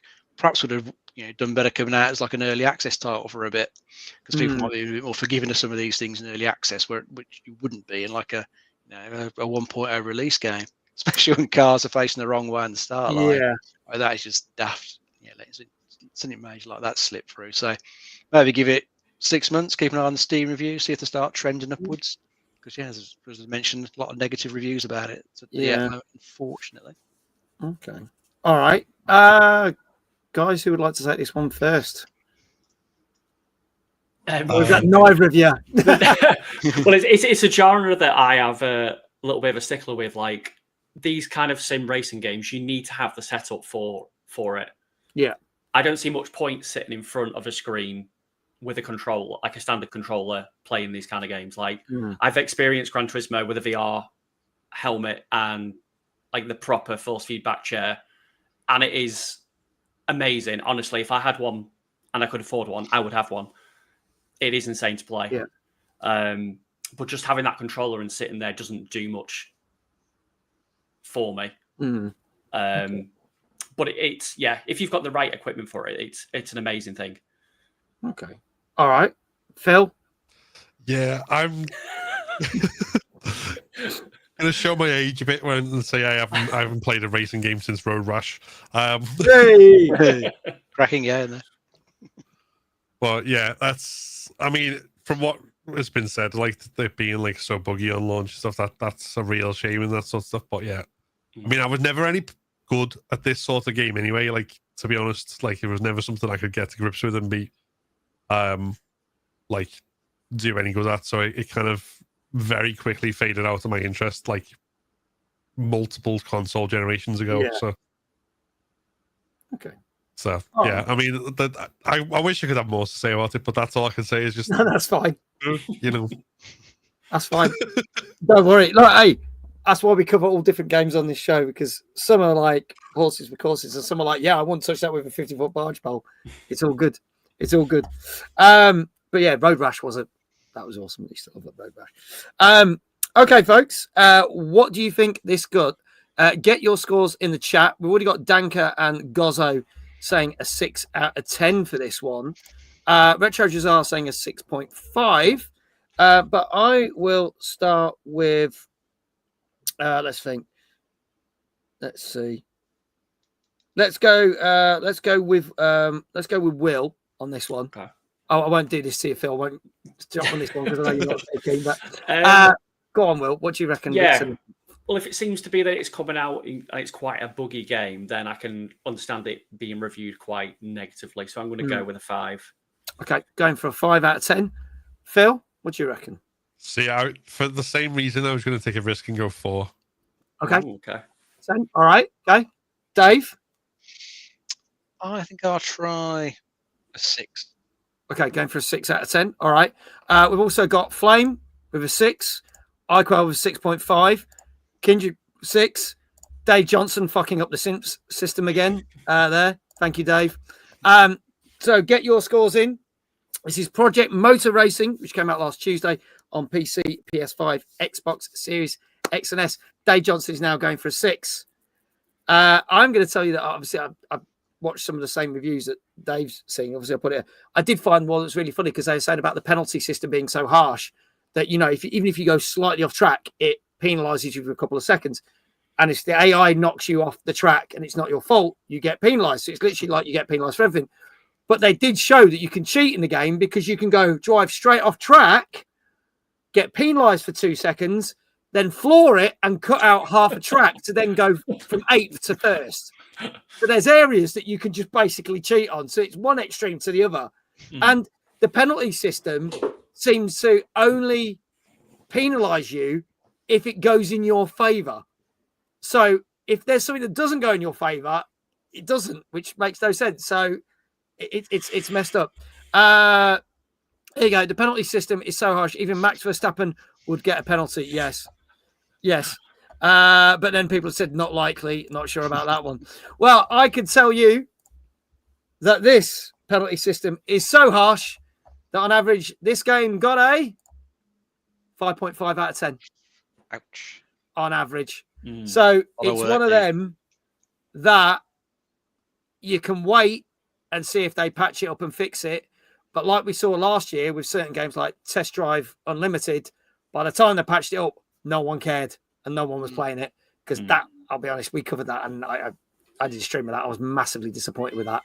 But then, so we'll see. Or they patch it up quick enough, it might just claw it back with a few people. But yeah, any game that starts with the cars facing the wrong way at the starting grid, so it causes a pile-up, cannot be a good thing. And if they obviously hit you, you're the one who gets penalised yet again. So that's great for that, isn't it? Well done. So there you go, a 5.5 for that. Did we get anyone that got that right? I don't think we did we? People were close. I've not seen anyone. I think everyone was like... No, so we've caught everyone out. Really. Yeah, 6s on the other side. No one got that right. But yeah, 5.5 for that. Let's move on. Everyone was too optimistic except for me and Will. yeah. You two were probably closer. You go with the 4. And that. Like, no, I was just write down. Let's just. Let's have a look at our 6th game tonight. This came out on Wednesday. This is on PC and Switch, and this is called Detective. This is Detective Instinct Farewell, My Beloved. Let's have a look at this one.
This does remind me of those games you used to get on the DS. Those little detective games you get on the DS. It gives me those kind of vibes in that way. Probably that's why it is on PC and Switch, this one. But it's also got that Murder on the Orient Express vibe as well for this one. Oh, yeah, definitely does. So, yeah. So, Dave, tell us a little bit more about this one. Yeah, this one's a visual novel, sort of adventure game, murder mystery, as you say. It's, I believe, set in the 1940s, and you're sort of controlling a pair of students who are on a cross-country train trip, and on the train, a woman just disappears, and it's one of those stories where nobody seems to remember her apart from like the two students. So they're getting involved in the investigation to try and find out what happened to her. Okay. Looks like it could be an interesting game. You say it's gone for a sort of retro sort of style to its graphics. I don't think there's any voice acting, so it's all just like text you got to read. Yeah. But that isn't necessarily a bad thing. You know, it's it looks like could be quite a cool story. I like the idea of it. So we've seen similar things before in like other media, but I quite like that sort of idea of the story. Someone's vanished, no one seems to remember them. Yeah. So yeah, sounds like a cool mystery to try and get through. And I think the sort of actions and decisions you make during the gameplay can affect the outcome as well. So might be options to replay it so you can get a different outcome as well. Yeah, that looks pretty cool. It's funny. Dave Johnson did agree and said very DS vibes, and I said also my last phrase made little grammatical sense. Yeah, but I knew what you meant, so you're perfectly fine. Kindred says I'm waiting for Professor Layton and a new World of Steam on Switch 2. Yeah, because they did announce a new Professor Layton game, didn't they? Earlier this year. So that's at least that'll scratch that itch. But in the meantime, this might do this. Guys, your thoughts on this detective mystery game? Gave me kind of, I mean, the only reference I've got in terms of visual novels that I like know with any familiarity was the Ace Attorney series. Yes. Yeah. This from the trailer seemed a little less ridiculous, which I don't know, could be good or could be bad. Because obviously the fact that like the Ace Attorney stuff is completely ridiculous is kind of one of the things that works in its favor. But it's good art style, seems interesting. Good missing person mystery, you know. Yeah. Again, I'm saying this like as sort of, I don't really play visual novels, but I'm not like, I don't obviously like seem to have more thoughts about them than I do about racing games. I don't know. So yeah. Okay, Will, your thoughts? No, I like these kind of games obviously because it gives you that nice chill vibe. So obviously, if you want to just sit back and relax and not have too much focus while you're gaming, it's one of those that you can just sit back, chill, play, and take through at your own pace. Yeah. So there's definitely a time and a place for these kind of games, and I love a good murder mystery. Yeah. I'm watching all the Murders at the Building. I've finished the most recent episode recently, and that was fantastic. Oh, but no, 2 to go. They got 2 to go. Oh yeah, no, I won't spoil it, but no, it's fantastic. Yeah. Yeah. So I enjoy stuff like this as well. So again, if we got a chance to play this, I would give this a go, because I'll be honest, I didn't know about this until literally today. Because when I was like, because there's not many games, and then lots of reviews came in, and I was like, okay, this is cool. So I'd not heard a thing about this game, but this has got me massively intrigued. So yeah, let's see what scores we've got in the chat. Danker going for an 8.5, Gozzo going for an 8.5. Dave says I rate this 8.05 out of 10. So I'm guessing I'm rounding that down to an 8 then, because he's being awkward. Phil, I'll start with you on this one. What do you reckon this got? It seems well put together and like it's got like a charming story. I reckon this is probably, I'm going to say 8. Okay. Going for a high 8. Pocket Locket says, evening guys. Hey Pocket, how you doing? Lovely to see you. Thanks for being here. Flame, 7 out of 10. Retro Shazar, 7. Iquel missed the trailer again, but will he get it right? He reckons it's a 7 out of 10. Dave, what say you? I'm going to try 7.5. 7.5. Okay. Kindred going for an 8 on this one. So we're getting quite varied scores with this one. And Will? I think I'm going to go an 8.5.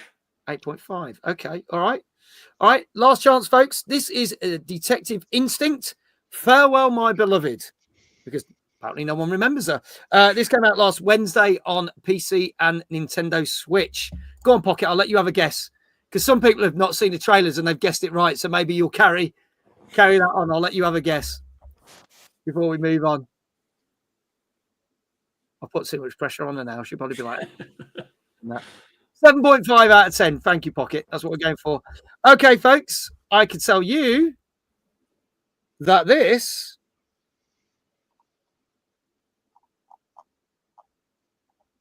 is our highest scoring game of the night so far, because this got an 8.5. Well done, Will. Nice. Very, very good. Absolutely smashed it there. So lots of shout outs in the chat for the Horror Game Awards. It is also now pinned to the top of the chat. So you've got no excuse not to click the website. You've got no excuse not to nominate some of your favorite horror games because you've got 2 days to do so. And no excuse not to find out where you can watch or even actually co-stream it yourselves. So go do it. There you go. Pocket Locker says, love the Horror Game Awards. There you go. Pocket, you'll know these guys very well then if you watch the Horror Game Awards. So there you go. There you go. There's all the links. Also, well done, Danka, and well done, Gozzo. You guys got it right. Not as good on your streak as last week. We've caught you out by 2, but you're doing pretty well. Dave says, my score had an 8 and a 5 after the decimal points, so I win. I mean, technically, no. But if you're going to pull an Eric Morecambe on me, then I suppose yes. You've got all the right numbers, but not necessarily in the right order. But there you go. Pocket's like, oh my God, yes, hey! There you go. There you go. So there we go. I think Pocket Locket is fangirling right now. Seen you guys on the show. Okay, folks, let's move on to our final news story of the night, but we've still got 2 more games to talk about. And this one was an interesting one because some people are very excited, and we're hoping to find out more over the next couple of weeks about The Witcher 4, which obviously was announced last year. Now, The Witcher 4 has got a 26/27 kind of rough release date. So we might not get it next year, might get it 2027, but you don't know what's going to get announced over the next couple of weeks or so. But it was interesting because CD Projekt Red, their CEO, kind of put a very ambitious statement out. And this did make me laugh because they basically stated that because of the fact that they've moved on to Unreal Engine 5, they feel that they can push games out on a quicker turnaround than they have ever done before. And therefore, once Witcher 4 comes out, they reckon they will get Witcher 5 out 2 years after that, and Witcher 6 2 years after that, meaning that you're going to get 3 Witcher games in the space of 6 years. Now, call me skeptical, but as most of you know, that when they did Witcher 3, it was a number of years before the DLC Wild Hunt came out after that main game. And obviously, it took a number of years for Cyberpunk 2077 to actually be in decent working order after it came out in 2020. And then pretty much by late 2023, it was actually quite a decent game. So it's been a fair few years since their last game. So do you think this is just a ploy to say, hey, look, check us out? Because they're not stating it's like offshoot games, because I thought, oh, maybe that's going to be the thing. It's like, you know, it's going to be an offshoot game, so it's not a proper game. But then they can say, oh, we've done 3 games. They're actually stating, no, Witcher 4, Witcher 5, Witcher 6 in 6 years. I have no faith in CD Projekt Red, I'm not going to lie, to deliver on things on time. So what do we think? Oh, I mean, we've seen the time frames it's taking for games to come out these days. It does seem a bit optimistic. I mean, in all fairness, it is the CEO who said that apparently. So you probably got all the devs in the background just thinking, dickhead, what's he talking about? What ain't going to happen?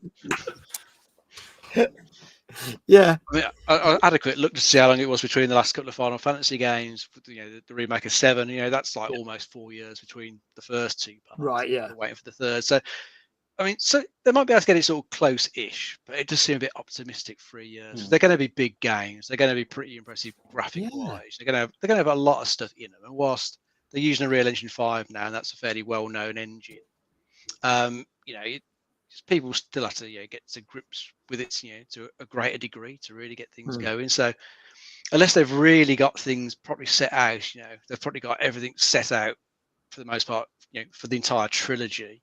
So they can just sort of kick off straight away after one of them comes out. They can jump straight into the next one. They've already got a head start because they've already done a shitload of pre-production. It does seem a bit optimistic. It'd be nice if it was true, because then you'd probably get like all 3 of the next Witcher games within the same console generation, which will be like the next generation on the PS6. Xbox. That'd be good. It'd be nice to get all the games on that same generation, but I don't know. It feels very optimistic the way we've seen game dev lengths just lengthening out in recent years. I mean, look, what was it? Elder Scrolls 6 was announced in 2018, and we're yet to see that. And we were told a couple of weeks ago that don't expect it anytime soon. Like it's still in test phases and stuff. So I don't know about that. And then Kindred put a point was, but will it still get it out before GTA 6? I mean, who knows? Who knows? Guys, your thoughts? I mean, it'd be nice if game dev cycles did shorten more, because I think it's kind of getting ridiculous now. There's this attention to details that I think, unless you're an engagement farmer on Twitter who has to compare everything to Red Dead Redemption 2 and how the snow melts when you throw a Molotov's cocktail at it, it doesn't matter for the gameplay. There's loads of this stuff that just does not matter. Games taking 10 years to make is kind of absurd. When, I mean, graphically they look more photorealistic now than they did, but there's that curve has gone from this to kind of very much flattening out. And then to have huge improvements in that, you have to have stuff like Hellblade 2, where you have to massively scale back any actual gameplay to make it look really, really photorealistic. I'd just rather get good games every year, honestly, good playable games with interesting story that you could play in about 10 hours and stuff. This and the only developer capable that I can see with a decent pipeline to make regular high quality AAA games year on year, they're always pumping something out, is Capcom. Everyone else is sorry, another half decade or full decade, and then we might have something that something might be a delay announcement. But that's it. So I don't know. No, unless they're changing the scale, or unless they're planning on massive crunch and just turning it into a sweatshop for games, then I don't know. Well, there was talks when they were trying to get Cyberpunk out the door that people were working 7 days a week, and it all came out, didn't it, a year or so after, that people were doing ridiculous hours and everything. So people weren't treated well. So God, I hope they're not doing that, because if that is, it doesn't sit well with people. But Will, your thoughts? Yeah, no, you'd like to think that from their experience with Cyberpunk and that whole saga in their development history, you'd like to think that they've learned from that lesson. And obviously, if they've put enough pre-writing of everything in, making it a full trilogy, writing it all ahead of time, then you can get all your VA and everything else all recorded. You'd like to think that 6 years could literally be a lot of that development for the whole thing. So, but then also, isn't there rumors of the PlayStation 6 coming out next year, or very close to that first one coming out? Yeah. So potentially you could be looking at a launch title or something very close to the release of a new console, which always does good for game releases. Yeah. If that's one of the very few. So that potentially could be what we're targeting. Possibly. That could be a thing. You get games at launch pretty much quite near consoles at release, and they tend to do very, very well. Even for some slightly obscure ones. I mean, I know it's not obscure for the bigger market, but if you look at with the Xbox Series XS and PS5, Like a Dragon that came out did brilliantly, and it kind of had an even bigger mass appeal. And then Kindred says, "Oh, but the problem is, will it be backwards compatible though, or will it start on Well, that's the thing. And if you it'll be both gens, I bet you, because this generation will go on way into the next one. Because people aren't going to jump and get a console straight away. Because the companies will be looking at it money wise, sell it across both platforms. They'll make sure there's more. People won't be able to jump onto the PS6, the next Xbox straight away. Yeah, especially if they've already bought a PS5 Pro or whatever. Yeah, exactly. PS6 next year would be nuts. It doesn't feel like it's generation. I think it is massively stalled, and I think that the timeline, they've just shortened the timeline on this one. I really think they need to give a few more years really to these generations. They've not actually had any fair chance. So, but there you go. As and when we find out more about The Witcher, and who knows, maybe in 6 years we'll be going, damn, they showed us they put out games in 6 years, or we'll be sitting here going, well, Witcher 4 hasn't come out in 6 years. We'll have to see what happens. So stay tuned over the next 6 years to find out what happens with that installment. There you go.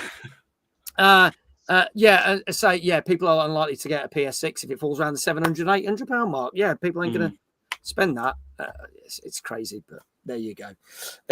Let's move on to our last two games of the night. A little bit more of a detective mystery one again, with a splattering of horror in this one as well. This came out on Thursday on PC, Xbox Series X and S, and PS5. And this is The Last Case of John Morley. Let's have a look at this one.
There you go. Last Case of John Morley. Now, I actually got sent a copy of this today, so I've not had a chance to check this out.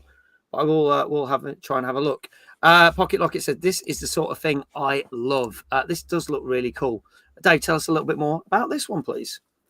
Yeah, I believe this is another 1940s set game. You're playing as a veteran detective called John Morley, who's reopening a decades-old cold case. So it involves the murder of some aristocrat's daughter. So you've got to go and try and find some clues, interrogate suspects, reconstruct crime scenes, and try and uncover the truth behind the mystery. It looks all right from what I can tell from the trailer and the gameplay that I watched. It's first-person perspective, so you got a decent sort of manor house to explore in the bits that we've seen and puzzles to solve there. So it could be quite cool. I think if you like a good murder mystery, I do like that genre. So it does look like it'd be an interesting one to play. Yeah, I do like games like this, so I have to see what it's like. Who wants to take this one first? Are you guys? I think this is. I think this will be a good run-of-the-mill murder mystery. Okay. It had a bit of a Tormented Souls vibe, I think, from first person. Yeah. I kind of got from that. Yeah. Which is always good to get that kind of vibe. But I think it would be a good game, because I know Indigo Studios, they've put out very similar games in the past, and they've always done quite well. So no, it definitely looks promising. Okay. Apparently it's only a tenner on Steam right now, so if you want to get it on PC, bargain. There you go. Phil, your thoughts? Yeah, I know what Will means as well. Like the music has got that kind of like very specific kind of the light keyboard with the kind of whimsical but with a threat of something more sinister underneath. Yeah. I like the vibes of it, and like obviously we didn't really see much in terms of like what the gameplay is like fully or whatever, but the vibes of it, like, it seems interesting. And then if it's only a tenner, if that's sort of the thing that's up your alley, then why not? Yeah. Okay. Apparently the Xbox version's got slightly delayed, says Kindred. So it's not technically out on Xbox, but PC and PS5 it is. But apparently it will be coming to Xbox. So there you go. I just get sent the information. If they put it on the thing and says it's out, my apologies. They give me the misinformation, fake news, and all that. There you go. All right. Well, let's see how this has gone. We got 2 scores in. Danker and Gozzo both gone for a 7 out of 10. Chat, get your scores in. Will, I'll start with you. What do you reckon to this one? I think I go for a 7. Okay, going for a safe 7. Yeah.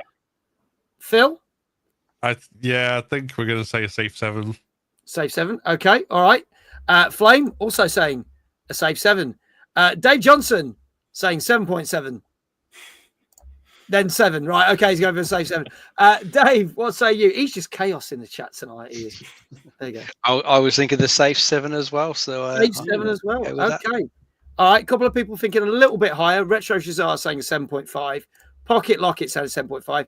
Kindred going for the safe 7. Any more, folks? This is the last case of John Morley, which came out on Thursday for PC, soon to be coming to Xbox Series X and S and PS5. If there are no more scores. Oh, there you go. iQuail. The Steam description says it's about a 3-hour game. So it's not too long either. So if you want something you can just dip in for an afternoon, there you go. iQuail saying a 7.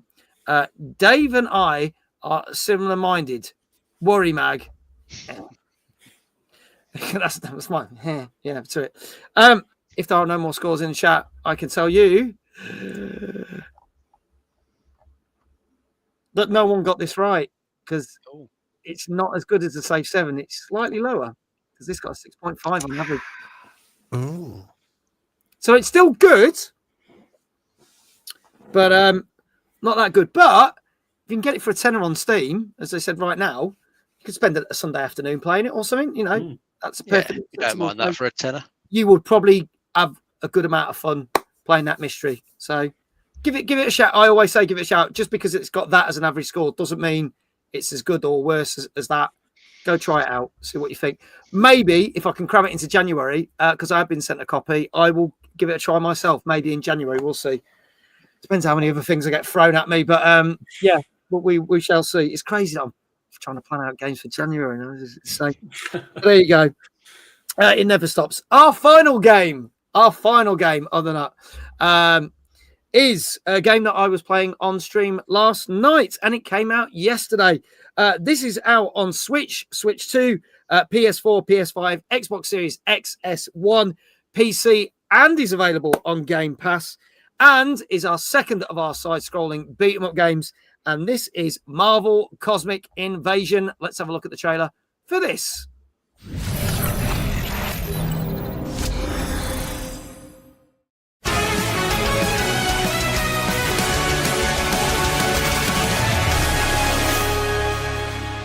Annihilus has emerged from the depths of the negative zone to claim the entire universe as his own. Let's dance, Mum. Repulsor blast.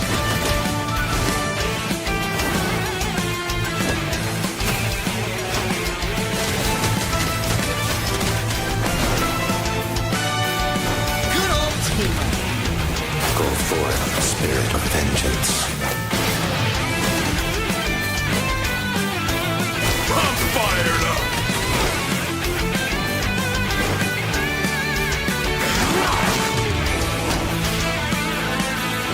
Blazing shield. Get ready to feel the heat. Arctic wind. Dinosaurs? This place is rad. Full throttle. Prism lens. Full blast.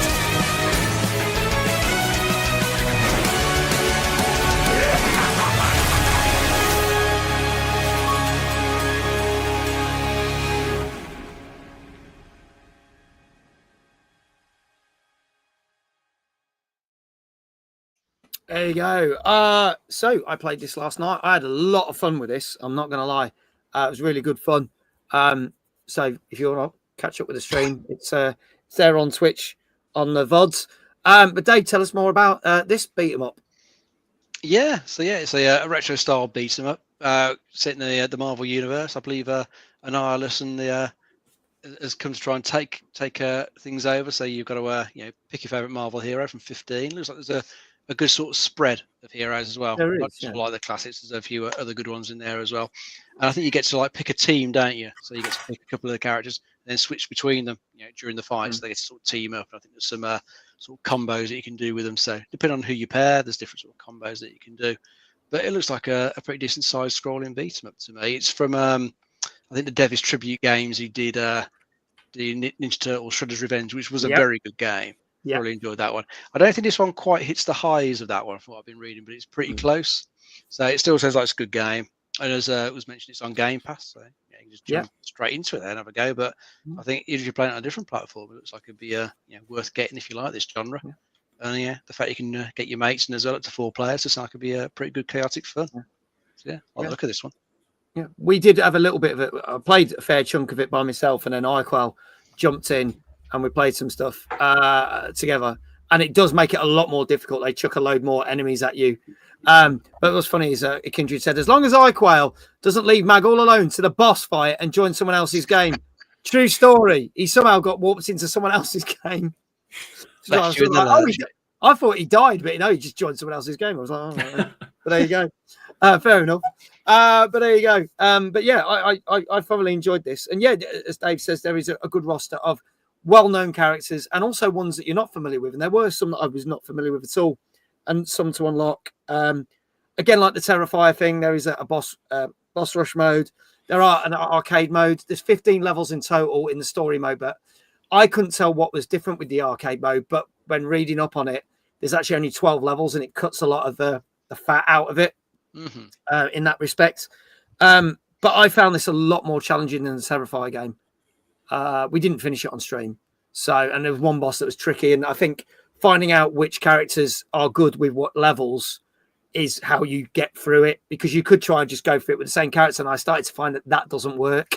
So they're different characters are selected for different levels, which is nice. But yeah, who would like to speak about this for our last game? This, I think, looks like a lot of fun. Like it, if it's same devs as Shredder's Revenge, which again I enjoyed. Yeah. And it just like everything about it just kind of pops, like when you're looking at it and watching like that on the trailer and stuff. So, particularly if it's got challenge to it, because I think what you were saying about the other one, the Terrifier one, like being like you basically beat it in one go. Yeah. It's kind of, that's not really what you want from this kind of game. You want something that's going to like challenge you and like be a bit tough and all that sort of stuff. So yeah, that I especially if it's a good reason to actually remember that I've got Game Pass and boot the Xbox up occasionally. I might have to give this a go. Okay. All right. Will, your thoughts? Yeah. No, it seems to have that perfect combination, doesn't it? It's got a really great art style. Looks like the gameplay's really fun, and the soundtracks from that trailer was really good as well. So yeah, no, if it's definitely a game type that you're into, then it's definitely going to be a good one, I feel. Yeah. Okay. All right. Well, let's see what people say in chat. This is your last chance to get shout outs in the channel. So let's see people are saying.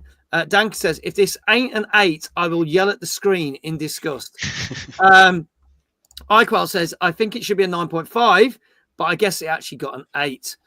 Gozzo says an 8. Retro Jazar, an 8. Kindred says, I want to say a 9.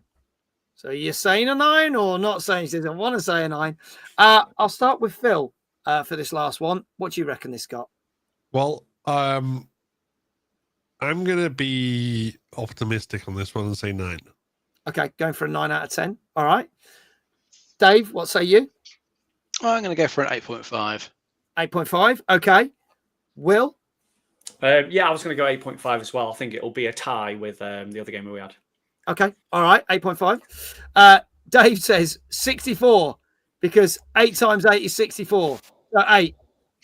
Gaming logic, of course. Yes. Why not? Flame, 8 all the way. Kinji goes, fuck it. I will say 9. There you go. 8. Any more, folks? This is Marvel Cosmic Invasion, which came out yesterday on Switch, Switch 2, PS4, PS5, Xbox Series XS1, and PC, and is available on Game Pass. I hope this isn't an 8. No, he's just said that. I can tell you that the reviewers said, yes, this has performed far better than that Terrifier game. However, as Dave said, doesn't hit the dizzy heights of Shredder's Revenge. And even though it has got the roster of different characters and different challenges that you can do to play, the replayability on it is good, but not as great. And therefore, some of you are going to be disappointed with this. This got a 7.5 average. Definitely lower than expected. Yeah. Now, it did get some really good reviews that were slightly above that, but majority was like that. And I think IGN, GameSpot, GamerRanks, they all gave it a 7. They all said the same thing. It's great, but it's one of those games you'll knock out in a weekend. So there you go. So you go. Punish my optimism. I know. But I think it deserves higher than that from what I've played, and I'll hopefully finish it at the weekend and see what I think. So again, I don't always agree with what's on this. Danker is probably shouting disgust at the screen right now.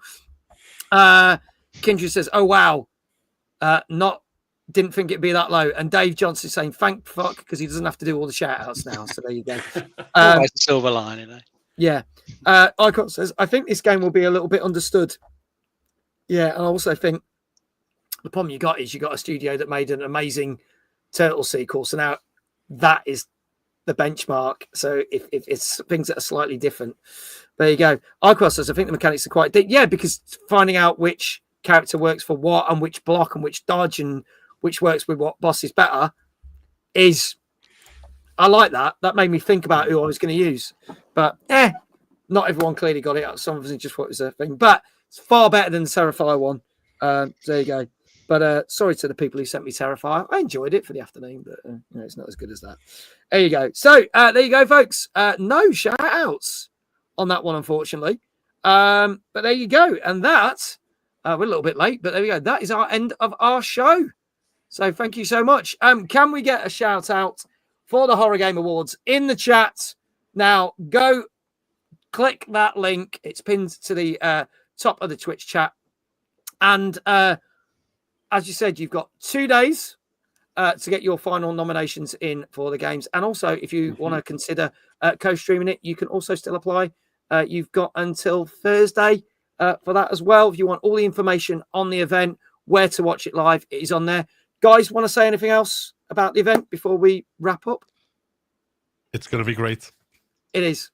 Yeah, I am so looking forward to it. And thank you so much for inviting me. I can't wait to be there and schmooze with all the people and sit there secretly like Phil when he's not on stage going, yes, that one. So, yeah, there you go. So I look forward to it. I look forward to seeing you guys in a couple of weeks. There you go. I'll say that, not to wait Phil. So there you go. Thank you for being our guest. Greatly appreciate you being here. Really appreciate it. Thank you so much. As always, thank you to our co-host who knows the most, Mr. David Jones. Thank you. We will be back with another TNGC next week. We've potentially got 2 sets of guests lined up, so I'm not going to say who it is yet. But we're going to say, don't forget, in 2 weeks' time, I can't believe we're saying this, we will be doing our Christmas special where we announce our top 15 games of the year. And also going back through the predictions that we did at the start of the year of the big games, we could see how many of those 50 games that we said were going to come out actually did come out, because there was quite a few that didn't. GTA 6, I'm looking at you. So we'll go back through some of that as well. So that'll be our Christmas special in 2 weeks. Also, tomorrow night, for the first time ever, we are going to be playing Super Mario Party Jamboree. So if you've got it on the Switch 2 or Switch, you can join in. We're going to be playing some games. And it is our second night of Christmas game giveaways. We gave away 4 games last night. We'll be giving another 4 games away on tomorrow night's show. So join me at 8:30 on TikTok and Twitch. Let's go do a raid. Thank you to all the mods. Thank you to Dave Johnson for all the chaos, as always, and sending me that news story. And let's see who we can raid. Thank you to everyone who's over on YouTube. The stream will just end because that's what YouTube does. With Twitch, we're going to send you over to someone. Let's see who's on. Christ, there's a lot of people on tonight. Let's see who we can raid. Let's go for. What is Tiff playing? Because we haven't raided her in a while. I actually don't know what she's watching. She's doing a just chatting stream. That's perfect because we're doing a just chatting stream. So we're going to go raid Tiff over on Twitch. So we're going to press that button. That raid will start once the end credits are rolled. And now I've lost her on the stream deck, but there you go. Hopefully that's kicked in. There you go. And all that leaves for me to say is thank you so much to all of you for watching. Thanks for supporting the show. And wherever you are in the world, have a great morning, a great afternoon, a great evening. And we shall see you tomorrow at 8:30 for some Super Mario Party Jamboree. So we will do that thing where we all wave until I press a button. Thank you very much. Good night. Good night. Bye.